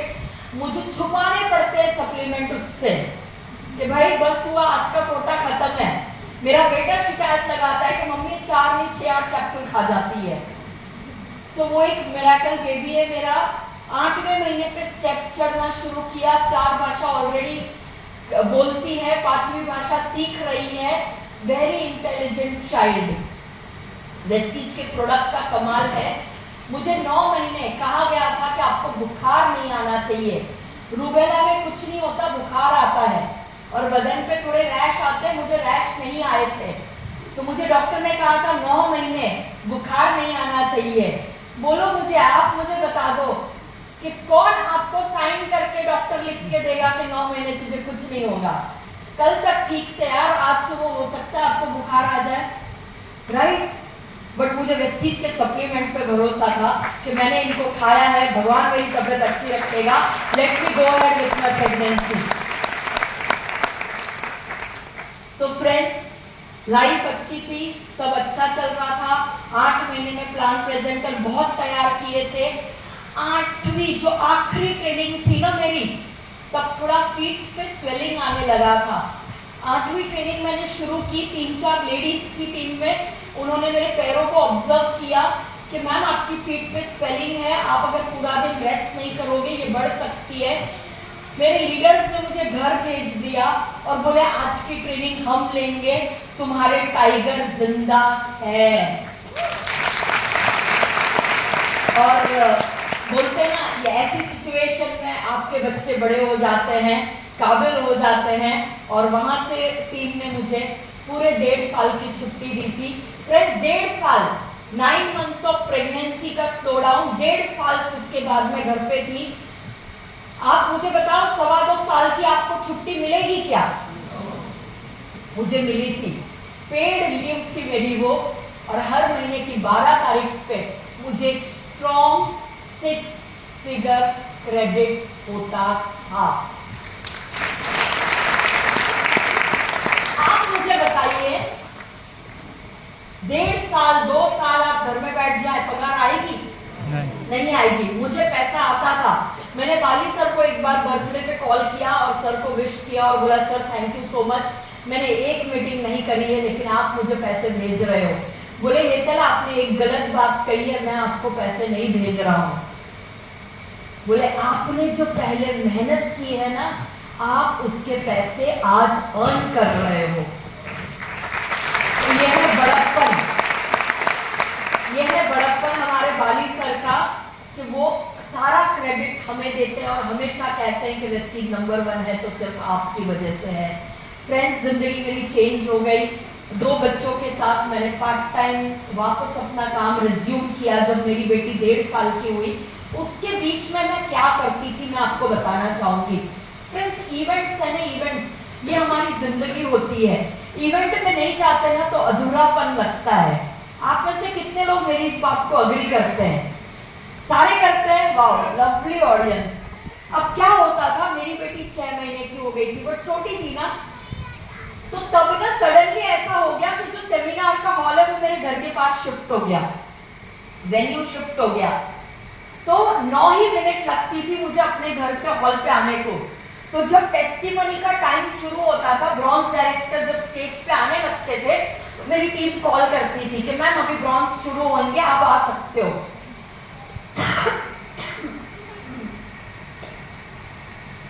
मैं अपने घर से आती थी, हॉल पे आते आते, रेडी होते होते, बाहर आते आते क्राउन का टाइम हो जाता था। मैं आती थी, मैं अपना टेस्टिमनी शेयर करती थी, शाहरुख खान की तरह हाथ हिलाती थी, अपनी टीम को अपना प्रेजेंस दिखाती थी, नीचे उतरती थी और घर चली जाती थी। इवेंट है ना, इवेंट, इसके बिना एक नेटवर्क मार्केटियर अधूरा है। आप घर में बैठ के पॉजिटिव नहीं हो सकते हो, आप सिर्फ इवेंट में ही पॉजिटिव हो सकते हो। तो ऐसे में खाली अपने इवेंट में अटेंडेंस लगाती थी पूरे वो 1.5 साल और अपना घर बच्चा संभालते हुए खाली कनेक्टेड थी। और मैं अपनी टीम को भी कहती हूँ कि इवेंट कभी मिस नहीं करना। मुझे अगर कोई कह दे बुखार है तो मैं कहती हूँ गोली खा के आ जा। मुझे कोई कहते लूज मोशन लग गए तो मैं कहती थी डायपर पहन के आ जा, बट आ जा यार, ठीक हो जाएगा तू। अभी ना मेरा गला खराब है तो रास्ते में चौहान सर मुझे बोल रहे थे कि मैम आपको गले में थोड़ी दिक्कत हो रही है। मुझे ये दिक्कत खाली स्टेज पे जाके ठीक हो जाएगी, वो तुम देख लेना, और हो ही गई है। तो फ्रेंड्स, इवेंट ना आपको ठीक कर देता है, आपका माइंडसेट चेंज कर देता है, आपकी हेल्थ को चेंज कर देता है। तो 13 साल का रिकॉर्ड है, एक भी इवेंट मिस नहीं किया, एक भी इवेंट मिस नहीं किया। अगर मैं अपने शहर में हूँ और इवेंट हो रहा है तो मैं इवेंट के हॉल में मिलूंगी। आज मैं आपके साथ हूँ, कल मुंबई में ट्रेनिंग करूंगी। तो इवेंट मिस नहीं किया, जिंदगी बदलते गई। 2 बच्चों के साथ पार्ट टाइम आसान तो नहीं है, बट शुरुआत करी वापस से। एक प्लान रोज दिखाती थी, 2 घंटा डे केयर में अपने बच्चे स्कूल में, प्ले स्कूल में। बॉम्बे बड़ा जुल्मी शहर है, 1.5 साल का बच्चा होता है प्ले स्कूल में जाने लगता है। तो तो 2 घंटा प्ले स्कूल में वो अंदर, मैं बाहर बैठ के किसी का प्लान करती थी। 2 घंटा वो प्लान चालू किए, नए नेटवर्क्स बनाए, पुराने नेटवर्क्स के साथ वापस कनेक्ट करना शुरू किया, जिंदगी बदलते गई। मेहनत थी, it's not easy. Ladies agree करती हैं? 2 बच्चे, 2 पीटीएम, उनकी बीमारी, उनका कुछ, उनका ऊपर नीचे, उनका इमोशन, सब संभालते हुए हमें करना है। बट करती थी, बहुत मजा आने लगा, जिंदगी बदलने लगी। ऐसे ही एक इवेंट में गई थी, मैं पीछे बैठी हुई थी, बेटी 1.5 साल की थी, पीछे बैठी हुई थी। स्पीकर बता रहे थे, इवेंट क्यों नहीं मिस करना, मैं आपको एक और वजह दूंगी आज। स्पीकर बता रहे थे कि आज रात को मैंने तय किया और मैंने कल सुबह अपनी मर्सिडीज ले ली। अब मैं पीछे बैठ के सोच रही थी कि अपनी वैगन आर में तो पीछे एसी भी नहीं लग रहा है। दर्द होता है ना, सारा एसी ड्राइवर ले जाता है, आप गर्मी में मर रहे हो पीछे। तो मैं सोच रही थी गाड़ी बदलते हैं। तो आदमी का वैगन आर से कहां तक पहुंच होती है बताओ? होंडा सिटी तक जाएगा आदमी, 10 लाख तक जाएगा, 12-15 लाख तक जाएगा। पीछे बैठे बैठे सुन रही थी कि इन्होंने रात को सोचा सुबह मर्सिडीज ले ली। मैंने कहा अपन भी चलते हैं। अच्छा, आपको किसी ने बोला है जाओ पिक्चर ले आओ, घर पे चिपकाओ, बेड पे चिपकाओ, बाथरूम टॉयलेट में चिपकाओ? बोला है नहीं बोला है? आपने लाया? Very good. मैं गई, वो इवेंट खत्म हुआ, घर में चेक किया, बच्ची कंफर्टेबल है, सीधा चली गई मर्सिडीज के शोरूम में। बोली भाई ला, पोस्टर ला, पैसा ला, कितना लगता है वो ला, टोटल कितना है वो बता, तुझे डाउन पेमेंट क्या लगेगा वो बता, तू ईएमआई क्या लगा के देगा वो बता। सब ले आई, घर में लाके चिपका दिया। 45 डेज के अंदर लाल परी अपने घर के बाहर खड़ी थी। नंबर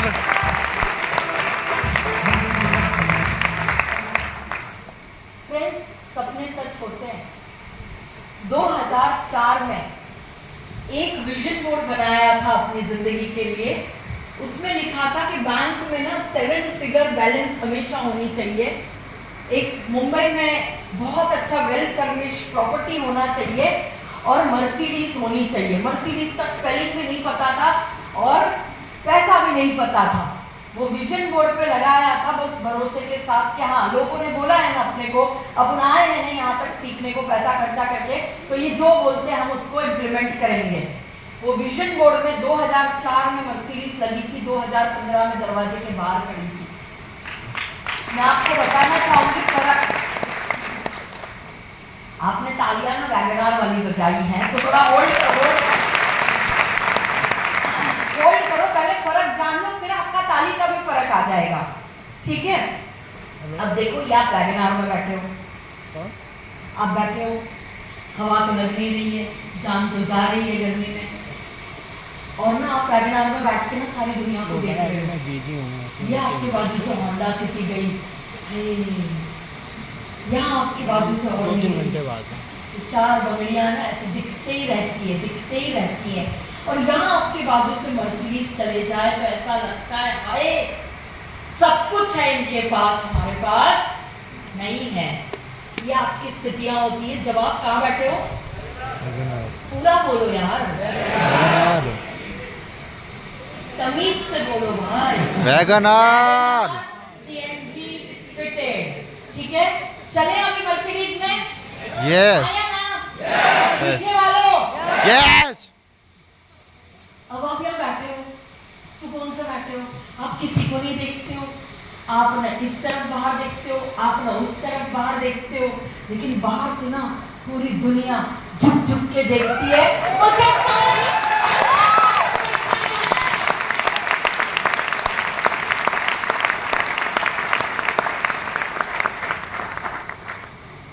और मैं दुनिया को बता दूं, जो आपको कभी पूछते नहीं थे ना पहले, वो बोलते हेतल मेरी दोस्त है, हेतल मेरी दूर की बहन है, हेतल मेरी रिश्तेदार है।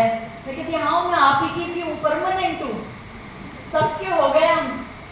तब तक ना लोगों को हमसे रिश्ता नहीं रखना था, क्योंकि हम साबुन बेचते हैं, हम स्पायरुलिना बेचते हैं, हम 235 रुपए की कैल्शियम बेचते हैं ना, बिना डॉक्टरी के भी तुम प्रोडक्ट चिपकाते हो, ऐसे बोलते थे पहले मुझे। तो अब मैं लोगों को बोलती हूँ मैं मर्सिडीज में बैठ के चिपकाती हूँ, कोई दिक्कत है क्या तेरे को? है?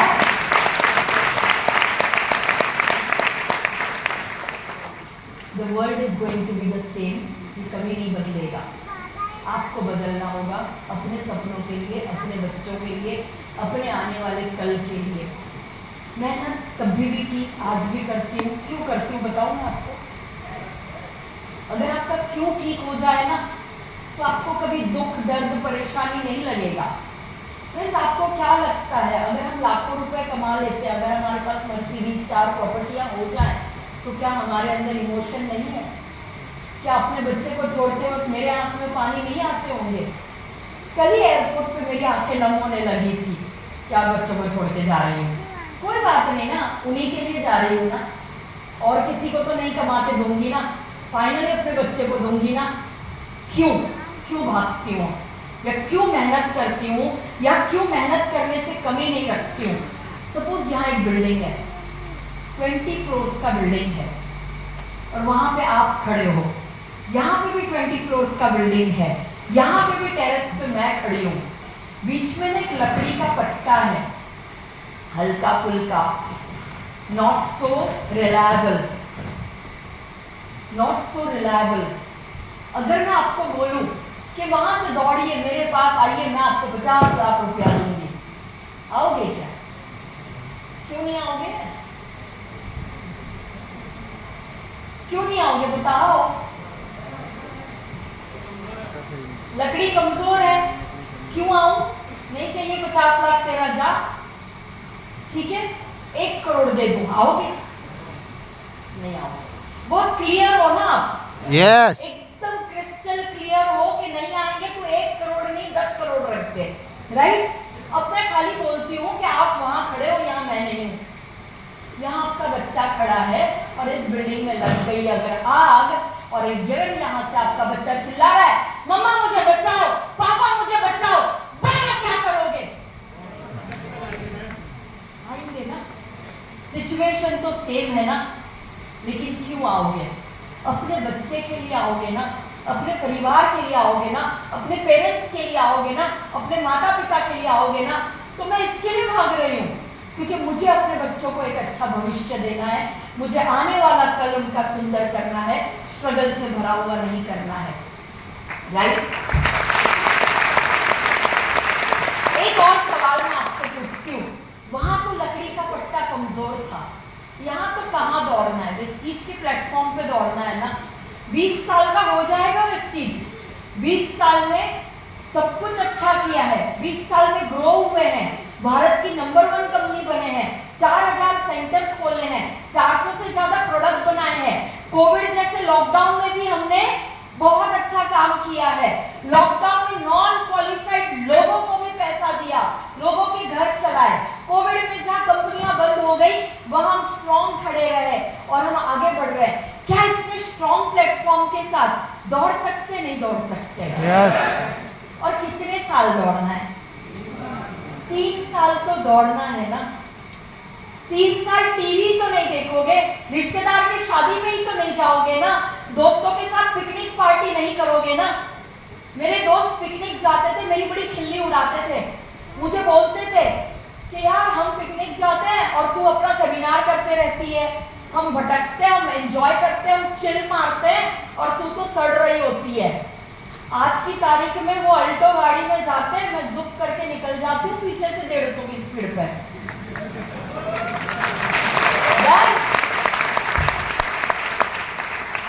तो इम्पोर्टेंट है रियलाइज करना कि हमें 3 साल भागना होगा। 3 साल का ही तो बलिदान है ना। मान लो ये 3 साल थे ही नहीं आपके जीवन में एंजॉय करने के लिए, और आज का एंजॉयमेंट कल भुगतना पड़े, उससे अच्छा आज भुगत लो, पूरी जिंदगी एंजॉय कर लेंगे। कर सकते हो? Yes. वहां से यहां क्या ले आती है पता है हमें? वहां से यहां क्या ले आती है हमें पता है? Event. हमारी कमिटमेंट ले आती है। एक मेरा इवेंट हो रहा था, ऐसा ही सेमिनार हो रहा था भरूच में। Bharuch is close to Baroda, सुना है ना? No. तो बड़ौदा तक की मेरी फ्लाइट थी और वहां से गाड़ी का पिकअप था। अब जैसे सूट बूट पहन के तैयार होके जाते हैं, मैं तैयार होके सवेरे गई। अर्ली मॉर्निंग की 6 बजे की कुछ फ्लाइट थी और वहां पे एक बोर्ड लगा हुआ था और उस पर मेरा फ्लाइट नंबर लिखा हुआ था। अपन कितने खुश होते हैं ना कि अपनी फ्लाइट का कुछ स्पेशल लिखा हुआ है। तो मैं ऐसे पढ़ने गई तो उधर लिखा हुआ था this flight has been cancel. यही होना बाकी था अपने जीवन में आज की तारीख में। अब वो लंबा था, 6 घंटे की ऑलमोस्ट ड्राइव थी, 12 बजे का इवेंट था। बोले ये तो धोखा कर दिया जेट एयरवेज ने हमारे साथ। अब चिल्लाए किसको, चीखे किसको, नीचे उतर गई और एक ऑटो रिक्शा पकड़ी। जो मिली उसको पकड़ी, बोली भाई तूने पायलट बनना है। बोलते क्यों मैम? बोली उसने कैंसिल कर दिए, तूने मुझे स्टेशन पहुंचाना है। मैंने कहा बोरीवली पहुंचा दे भाई, मेरे को ट्रेन मिल जाएगी ना तो मैं गुजरात जाना चाह रही हूँ, अर्जेंट है।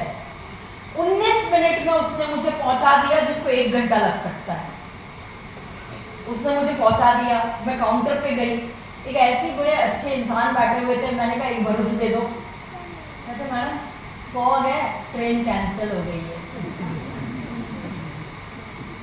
मैंने कहा भगवान कहाँ की परीक्षा का दिन है। फोन किया एक डाउनलाइन को, बोली उठ जा मेरी मर्सिडीज उठा घर से और इस जगह पे छोड़ दे, मेरा ड्राइवर आएगा। दूसरा फोन ड्राइवर को बुला, फोन किया, ड्राइवर सोया हुआ था, उसको मराठी बोला, बोले उठ जोपेत में उठ, यानी नींद से उठ। बोली तू सिर्फ यूनिफॉर्म पहनेगा और तू इस जगह पहुंचेगा, तेरे को मर्सिडीज और चाबी मिलेगी, मैं यहाँ खड़ी हूँ, तू आएगा। तो काय झाला, मतलब काय विचारू नको, मैंने कुछ पूछ मत, तू आ पहले, फिर तेरे को सब बताऊंगी।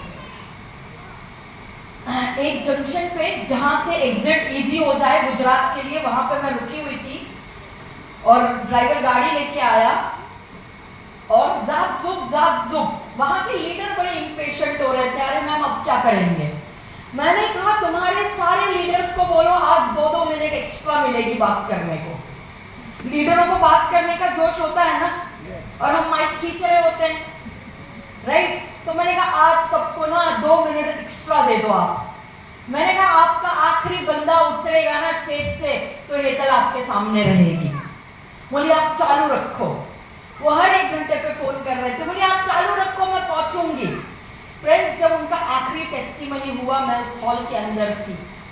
आप पानी नहीं पी सकते हो, उस स्पीड पे हमने ट्रैवल किया। रोड्स अच्छे हैं, कोई टेंशन नहीं थी, मर्सिडीज थी तो वो भी टेंशन नहीं था। Safe and sound we travelled, I reached. और फ्रेंड्स आज की तारीख में भी वो टीम मुझे कहती है कि वो सेमिनार जैसा हमने आज तक कोई सेमिनार नहीं देखा। तो फ्रेंड्स आपकी कमिटमेंट आसान है ना, एक पल में बोल देना कि मैं नहीं आ सकती हूँ। आसान है फोन करके किसी को बोल देना आज मेरे घर मेहमान आए हैं, मैं आज प्लान के लिए नहीं आ सकती हूँ। आसान है किसी को ये फोन करके बोल देना कि मेरा गला खराब है, मैं मीटिंग नहीं कर सकती हूँ। आसान है ये बोल देना कि आज मेरा मूड नहीं है, आज मैं बड़ी डिप्रेस फील कर रही हूँ, कल ना मेरा पति के साथ झगड़ा हुआ है ना, आज मैं नहीं आ सकती हूँ, आज तुम देख लो। बड़ा आसान है बोलना कि मैं नहीं आ सकती हूँ, बट उस लेवल पे खुद को उठाना, खुद को पीछे से बोलना कि you can do it, let's go and do it. तूने जबान दी है, तेरी जबान है, तूने पूरा करना होगा, तूने अचीव करना है, तेरे बच्चे के लिए करना है, तेरे परिवार के लिए करना है, तेरी टीम के लिए करना है। लोगों ने तेरे पे भरोसा रखा है, तूने अपने हाथ में भरोसा रखा है, तेरे परिवार ने तुझ पे भरोसा रखा है। You will have to do it, let's go out and do it. ये आसान नहीं है, बट कर लोगे ना तो बाद में सुनाने के लिए यही है आपके पास।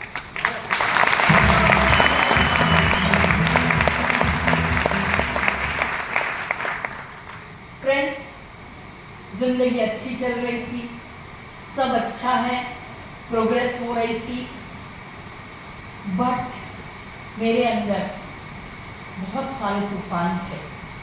मेरी लाइफ में, पर्सनल लाइफ में बहुत सारी परेशानियां चल रही थी, जो आज मैं शायद मुंह खोल के आपको बस इतना सा ही बता पाऊंगी, बट मैं दुनिया में अपने पेरेंट्स के साथ भी वो नहीं बात कर पा रही थी।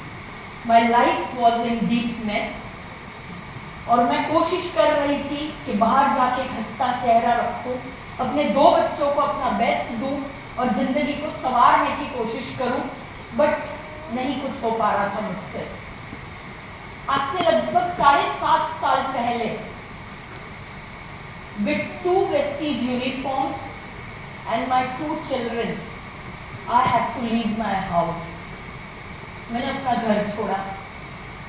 मैं किसी को भी नहीं कहती हूँ कि आप अपना घर छोड़िए या आप अपने फैमिली से अलग हो जाइए, बट मेरी स्थिति वहाँ तक आ गई थी कि मैं नहीं रह पा रही थी और मुझे अपने बच्चों को एक अच्छा एटमॉस्फेयर, एक बेस्ट जिंदगी देनी थी और मुझे वो फैसला लेना पड़ा। पता है, वो फैसला लेते वक्त ये 2 यूनिफॉर्म जब अपने घर से उठाए थे ना, तो अपने आप को सिर्फ इतना कहा था कि ये 2 बच्चों को ना, ये यूनिफॉर्म कहीं तक तो ले जाएगा और तुझे इन 2 बच्चों की जिंदगियों को संवारना है। मैंने अपनी पढ़ाई 1 लाख रुपए के लिए छोड़ी थी, 1 लाख रुपए के लिए।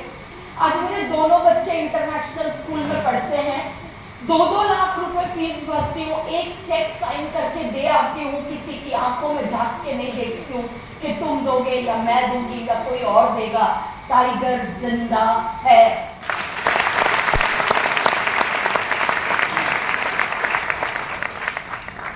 7.5 साल पहले जब अपने घर से निकली अपनी यूनिफॉर्म उठा के ना, 10 दिन तक नहीं समझ में आ रहा था मैं क्या करूं अपनी लाइफ का, मैं किस दिशा में इसको लेके जाऊं, कहाँ जाऊं, कौन सी मीटिंग करूं, किसके सामने जाऊं। बट मैं आपको बताना चाहूंगी, उसी दिन जिस दिन मैंने अपना घर छोड़ा, मेरी एक मीटिंग लाइन अप थी और 125 लोग उस मीटिंग में आने वाले थे। मैंने अपना घर छोड़ा, अपने एक बच्चे को सेटल किया, दूसरे बच्चे को गाड़ी में डाला, अपने साथ मीटिंग में लेके गई। वो मीटिंग पूरी तरह से कंप्लीट करी, गाड़ी में आके बैठी, चक्कर खा के गिर गई और खत्म, सो गई। बट मैंने अपनी मीटिंग करी, क्योंकि अपना कर्म अपने साथ चलेगा, बाकी कुछ नहीं चलेगा। फ्रेंड्स, ट्रस्ट मी, आज अपने बच्चों को बेस्ट जिंदगी दे पा रही हूँ, उनको वो पढ़ाई, उनको वो एजुकेशन, उनको वो जो चाहिए ना सब कुछ वो दे पा रही हूँ और उनके चेहरे पे एक हंसी जो मैं देखना चाहती थी आज वो देख पा रही हूँ, वो इस प्लेटफॉर्म की वजह से देख पा रही हूँ।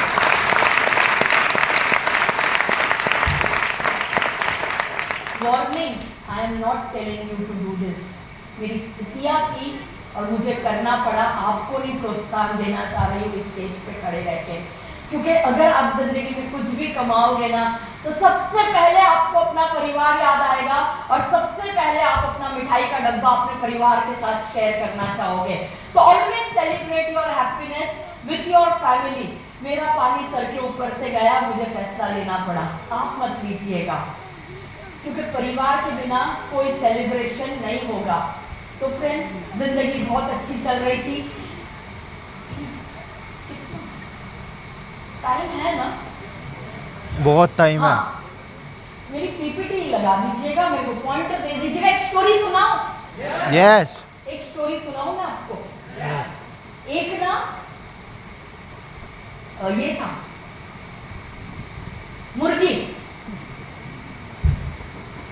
मुर्गी ने ना अंडे दिए थे, तो ना वो अंडों में ना गलती से मिस्टेक हुई थी। यू नो ना, गलती से मिस्टेक। तो वो गलती से मिस्टेक में एक ईगल का अंडा ना वहां आके पड़ा हुआ था और मुर्गी क्या कर रही थी, वो बैठ रही थी। वो जब बैठ रही थी ना, तो वो मुर्गी के बच्चे भी, अंडे भी गर्म हो रहे थे और ईगल का भी अंडा गर्म हो रहा था। सारे अंडे एक दिन फूट गए। अब मुझे बताओ, मुर्गी के अंडों से क्या बाहर आया? मुर्गी का चूजा बाहर आया। ईगल के अंडे से क्या बाहर आया? ईगल आया, नॉर्मल है। अब लेकिन वो मुर्गियों के बच्चे क्या करते थे? दाना चुगते थे, छोटे छोटे कीड़े खाते थे और बड़े हो रहे थे। अब ईगल का बच्चा क्या कर रहा था साथ में, वो बताइए। वो भी वही कर रहा था, वो भी दाना चुग रहा था, वो भी कीड़े खा रहा था, थोड़ा थोड़ा उड़ रहा था। मुर्गियों की तरह ही वो अपनी उड़ान भर रहा था। दिन कट रहे थे, बहुत दिन कट गए और एक दिन अचानक से ऊपर आसमान में एक ईगल ने देखा। उस ईगल ने देखा, अरे ये तो अपना, ये तो ईगल का बच्चा, ये नीचे मुर्गियों में कहां सड़ रहा है। चलना ऊपर, चल, तू तो ईगल का है, तू कहां इन मुर्गियों में पड़ा हुआ है, चलना, मजा आएगा ऊपर चलना, बहुत पैसा कमाया जा सकता है। है, तू 6 फिगर इनकम ले सकता है, तू फॉरेन ट्रिप जा सकता है, तू तो उड़ सकता है, तू तो मजे कर सकता है, तू क्यों सड़ रहा है? नको नको, नहीं नहीं, मैं इधर ही ठीक हूँ, मेरी नौकरी के बाद मेरे को टाइम ही नहीं मिलता, मेरी बीवी मना करती है, नहीं नहीं मैं ये नहीं कर सकता हूँ।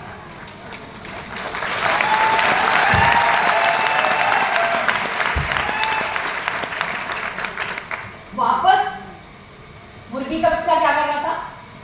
दाना चुग रहा था, कीड़े खा रहा था, जमीन पे उड़ रहा था। वापस थोड़े दिन बाद ऊपर से अगले महीने की कोई तारीख हुई, सैटरडे का दिन था, सुबह के 10 बजे थे और वापस ईगल के बच्चे ने देखा, तू क्या कर रहा है इधर? चलना चलना ऊपर, चलना मजे करेंगे, चलना आसमान में बहुत मजा है, चलना आजादी है, फाइनेंशियल फ्रीडम है, टाइम फ्रीडम है, ऑडी आ सकती है, मर्सिडीज आ सकती है। नहीं नहीं नहीं, मेरे से नहीं होता ये सब, मेरे को कोई हाँ नहीं बोलता, मेरे से 100 पीवी का प्रोडक्ट भी नहीं बिकता, मेरे से कुछ नहीं होता, मैं नहीं कर सकता।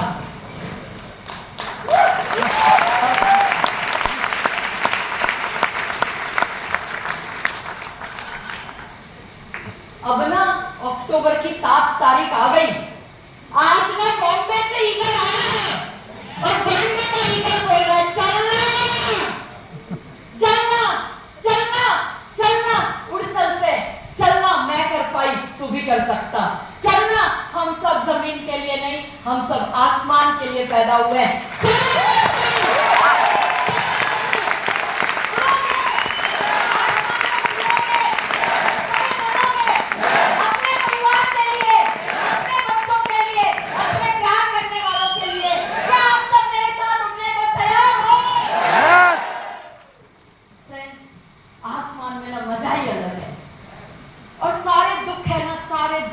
बचा के रखिएगा मेरी तरह, जब कोई 250-300 की टिकट लेना तभी मुंह खोलना, उसके पहले खोलना ही नहीं, क्योंकि फ्री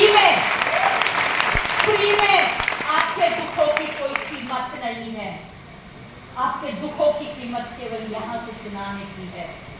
फ्री में मत सुनाइएगा, वो आपको कमजोर करेगा, यहाँ आके सुनाओगे तो आप भी मजबूत बनोगे और जो सुनेंगे वो भी मजबूत बनेंगे।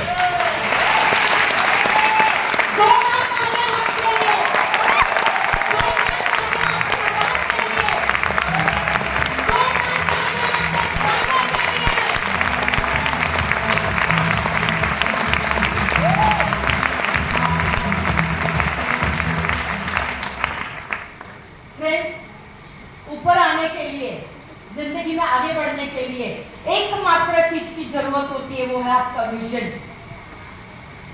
विजन छोटा, प्रॉब्लम बड़ी, विजन बड़ा, प्रॉब्लम के लिए नो टाइम।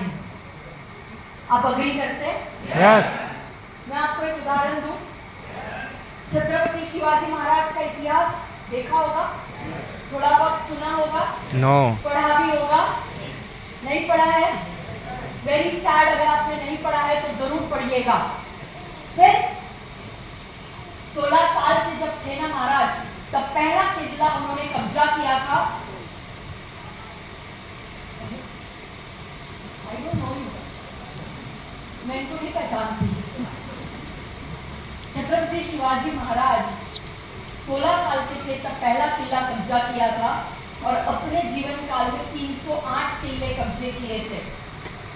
उनके पास दुश्मन एक नहीं था, उसके पास घर में ही बहुत दुश्मन थे। उसके अलावा मुगल थे, उसके अलावा आदिल शाही थे और उसके अलावा ब्रिटिश थे। बहुत दुश्मन, इंसान अकेला। बट उनका एक विजन था कि मुझे स्वराज्य हासिल करना है अपने लोगों के लिए। स्वराज्य का मतलब होता है मेरा अपना राज्य, यानी शिवाजी महाराज का नहीं, हर व्यक्ति का राज्य अपने खुद के लिए वो लोगों को दिलाना चाहते थे। उनकी पहली वाइफ थी साईबाई और साईबाई का इंतकाल हुआ था। She was dead. वो बीमारी से इस दुनिया से चल बसी थी।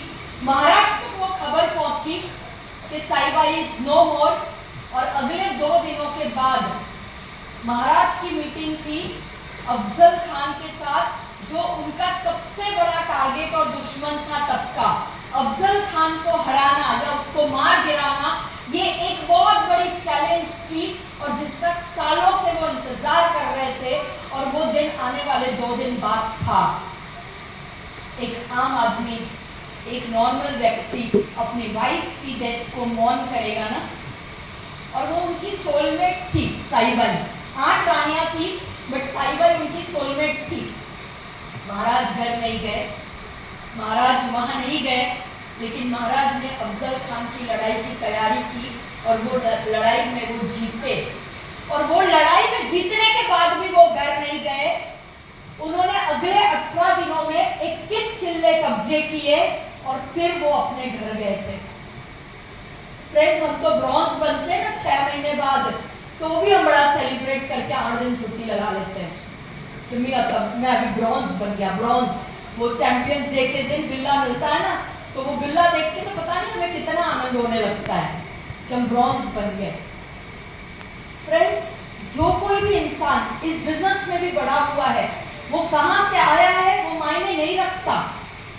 आप क्या थे वो मायने नहीं रखता। आप कितने छोटे थे, आप कितने कमजोर थे, आप कितना परिस्थिति में दबे हुए थे, वो मायने नहीं रखता है। आपका विजन कितना बड़ा था ना, वो मायने रखता है। So, what we need to, अभी सारी ताली होल्ड करो ना, आपके 5-5 सेकंड की भी कीमत है। अब चिट्ठी आई है, हाँ, तो आपके विजन की कीमत है, आपके विजन की इंपॉर्टेंस है। बड़ा सोचो, बड़ा के लिए काम करो। जितना विजन बड़ा होगा ना, दुख महसूस ही नहीं होगा। आप जितना छोटा सोचोगे ना, 2000 पीवी करूं, 2000 का चेक पाऊं, 5000 का चेक पाऊं, सारे दुख दिखने लगेंगे। एक आपको स्टॉक नहीं मिलेगा ना डीएलसीपी में पेस्ट का, तो भी आप दुखी होकर सुसाइड करने चले जाओगे। क्या मेरे को ये भी नहीं मिला, अब मैं पीवी कहां से करूं? समझ रहे हो?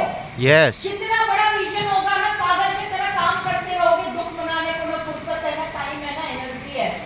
राइट? अपने विजन पे काम करिए।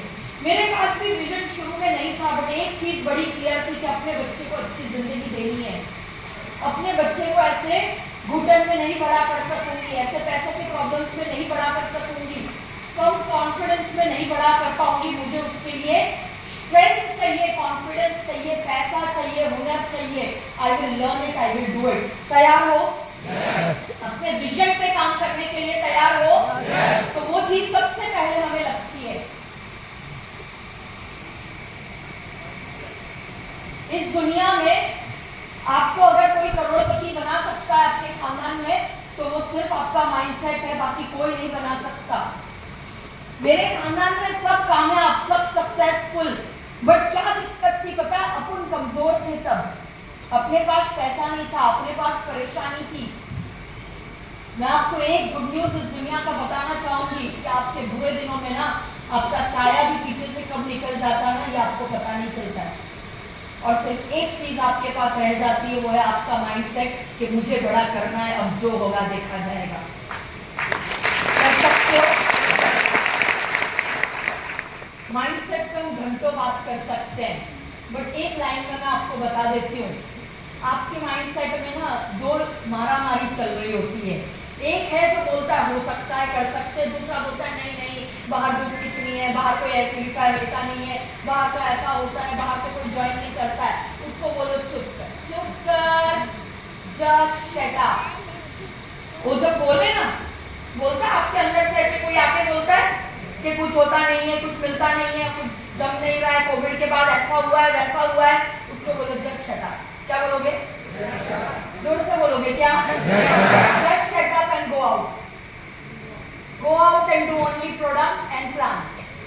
बाकी सब मोह माया है। बाहर जाओ, प्रोडक्ट करो, प्लान करो, रिजल्ट तो मिलता ही है।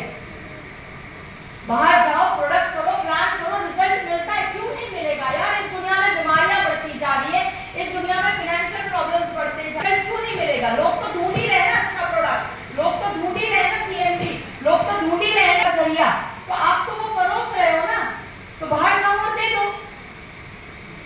खाली इसको जब भी खड़ा हो और बोले कुछ होता नहीं है, तब क्या बोलोगे? क्या बोलोगे? And go out and do product and plan. क्या करना है? प्रोडक्ट, प्लान, प्रोडक्ट,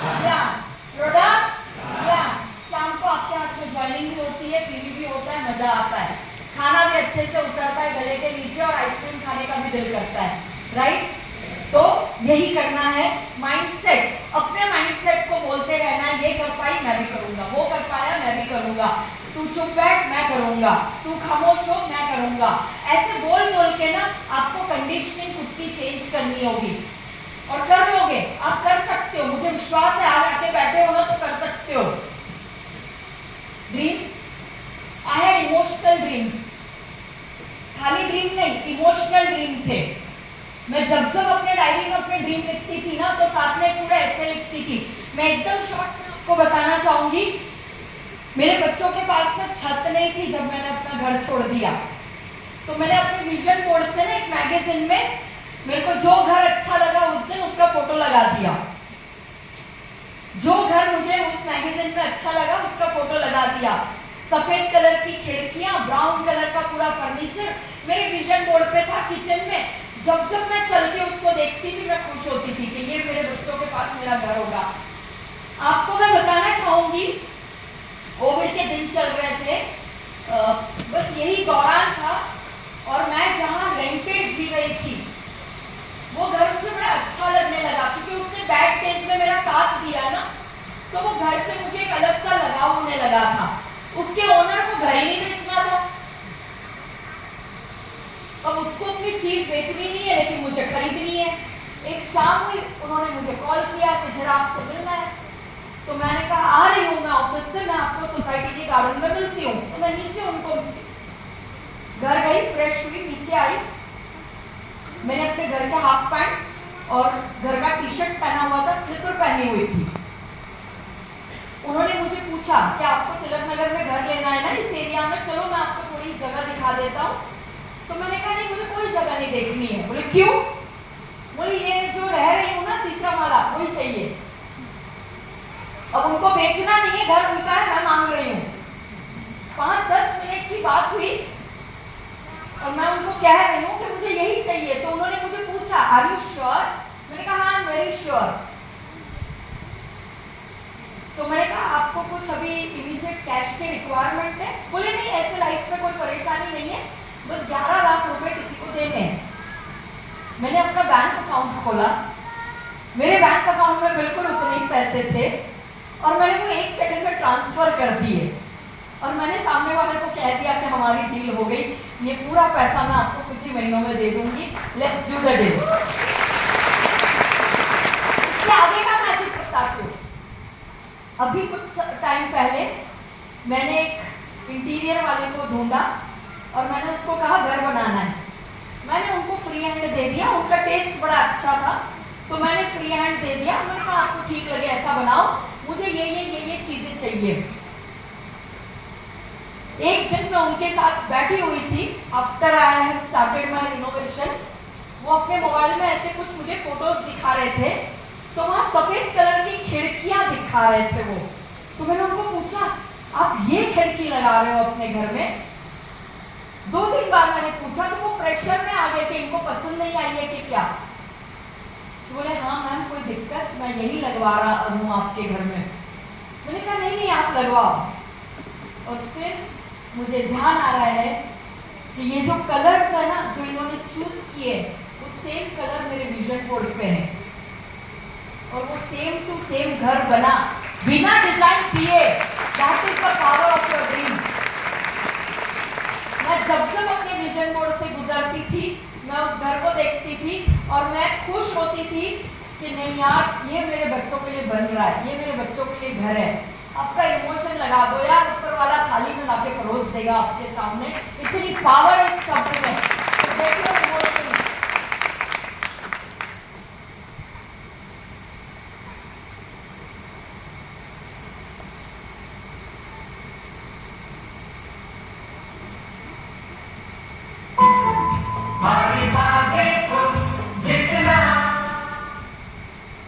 लाल परी आ गई, घर आ गया, कामयाबी आ रही है, सब कुछ मिल रहा है जीवन में। एजुकेशन लेना पड़ेगा।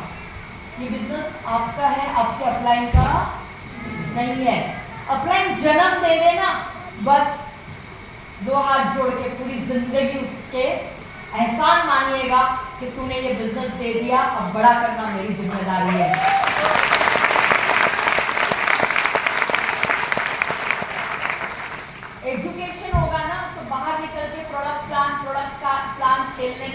मजा आएगा।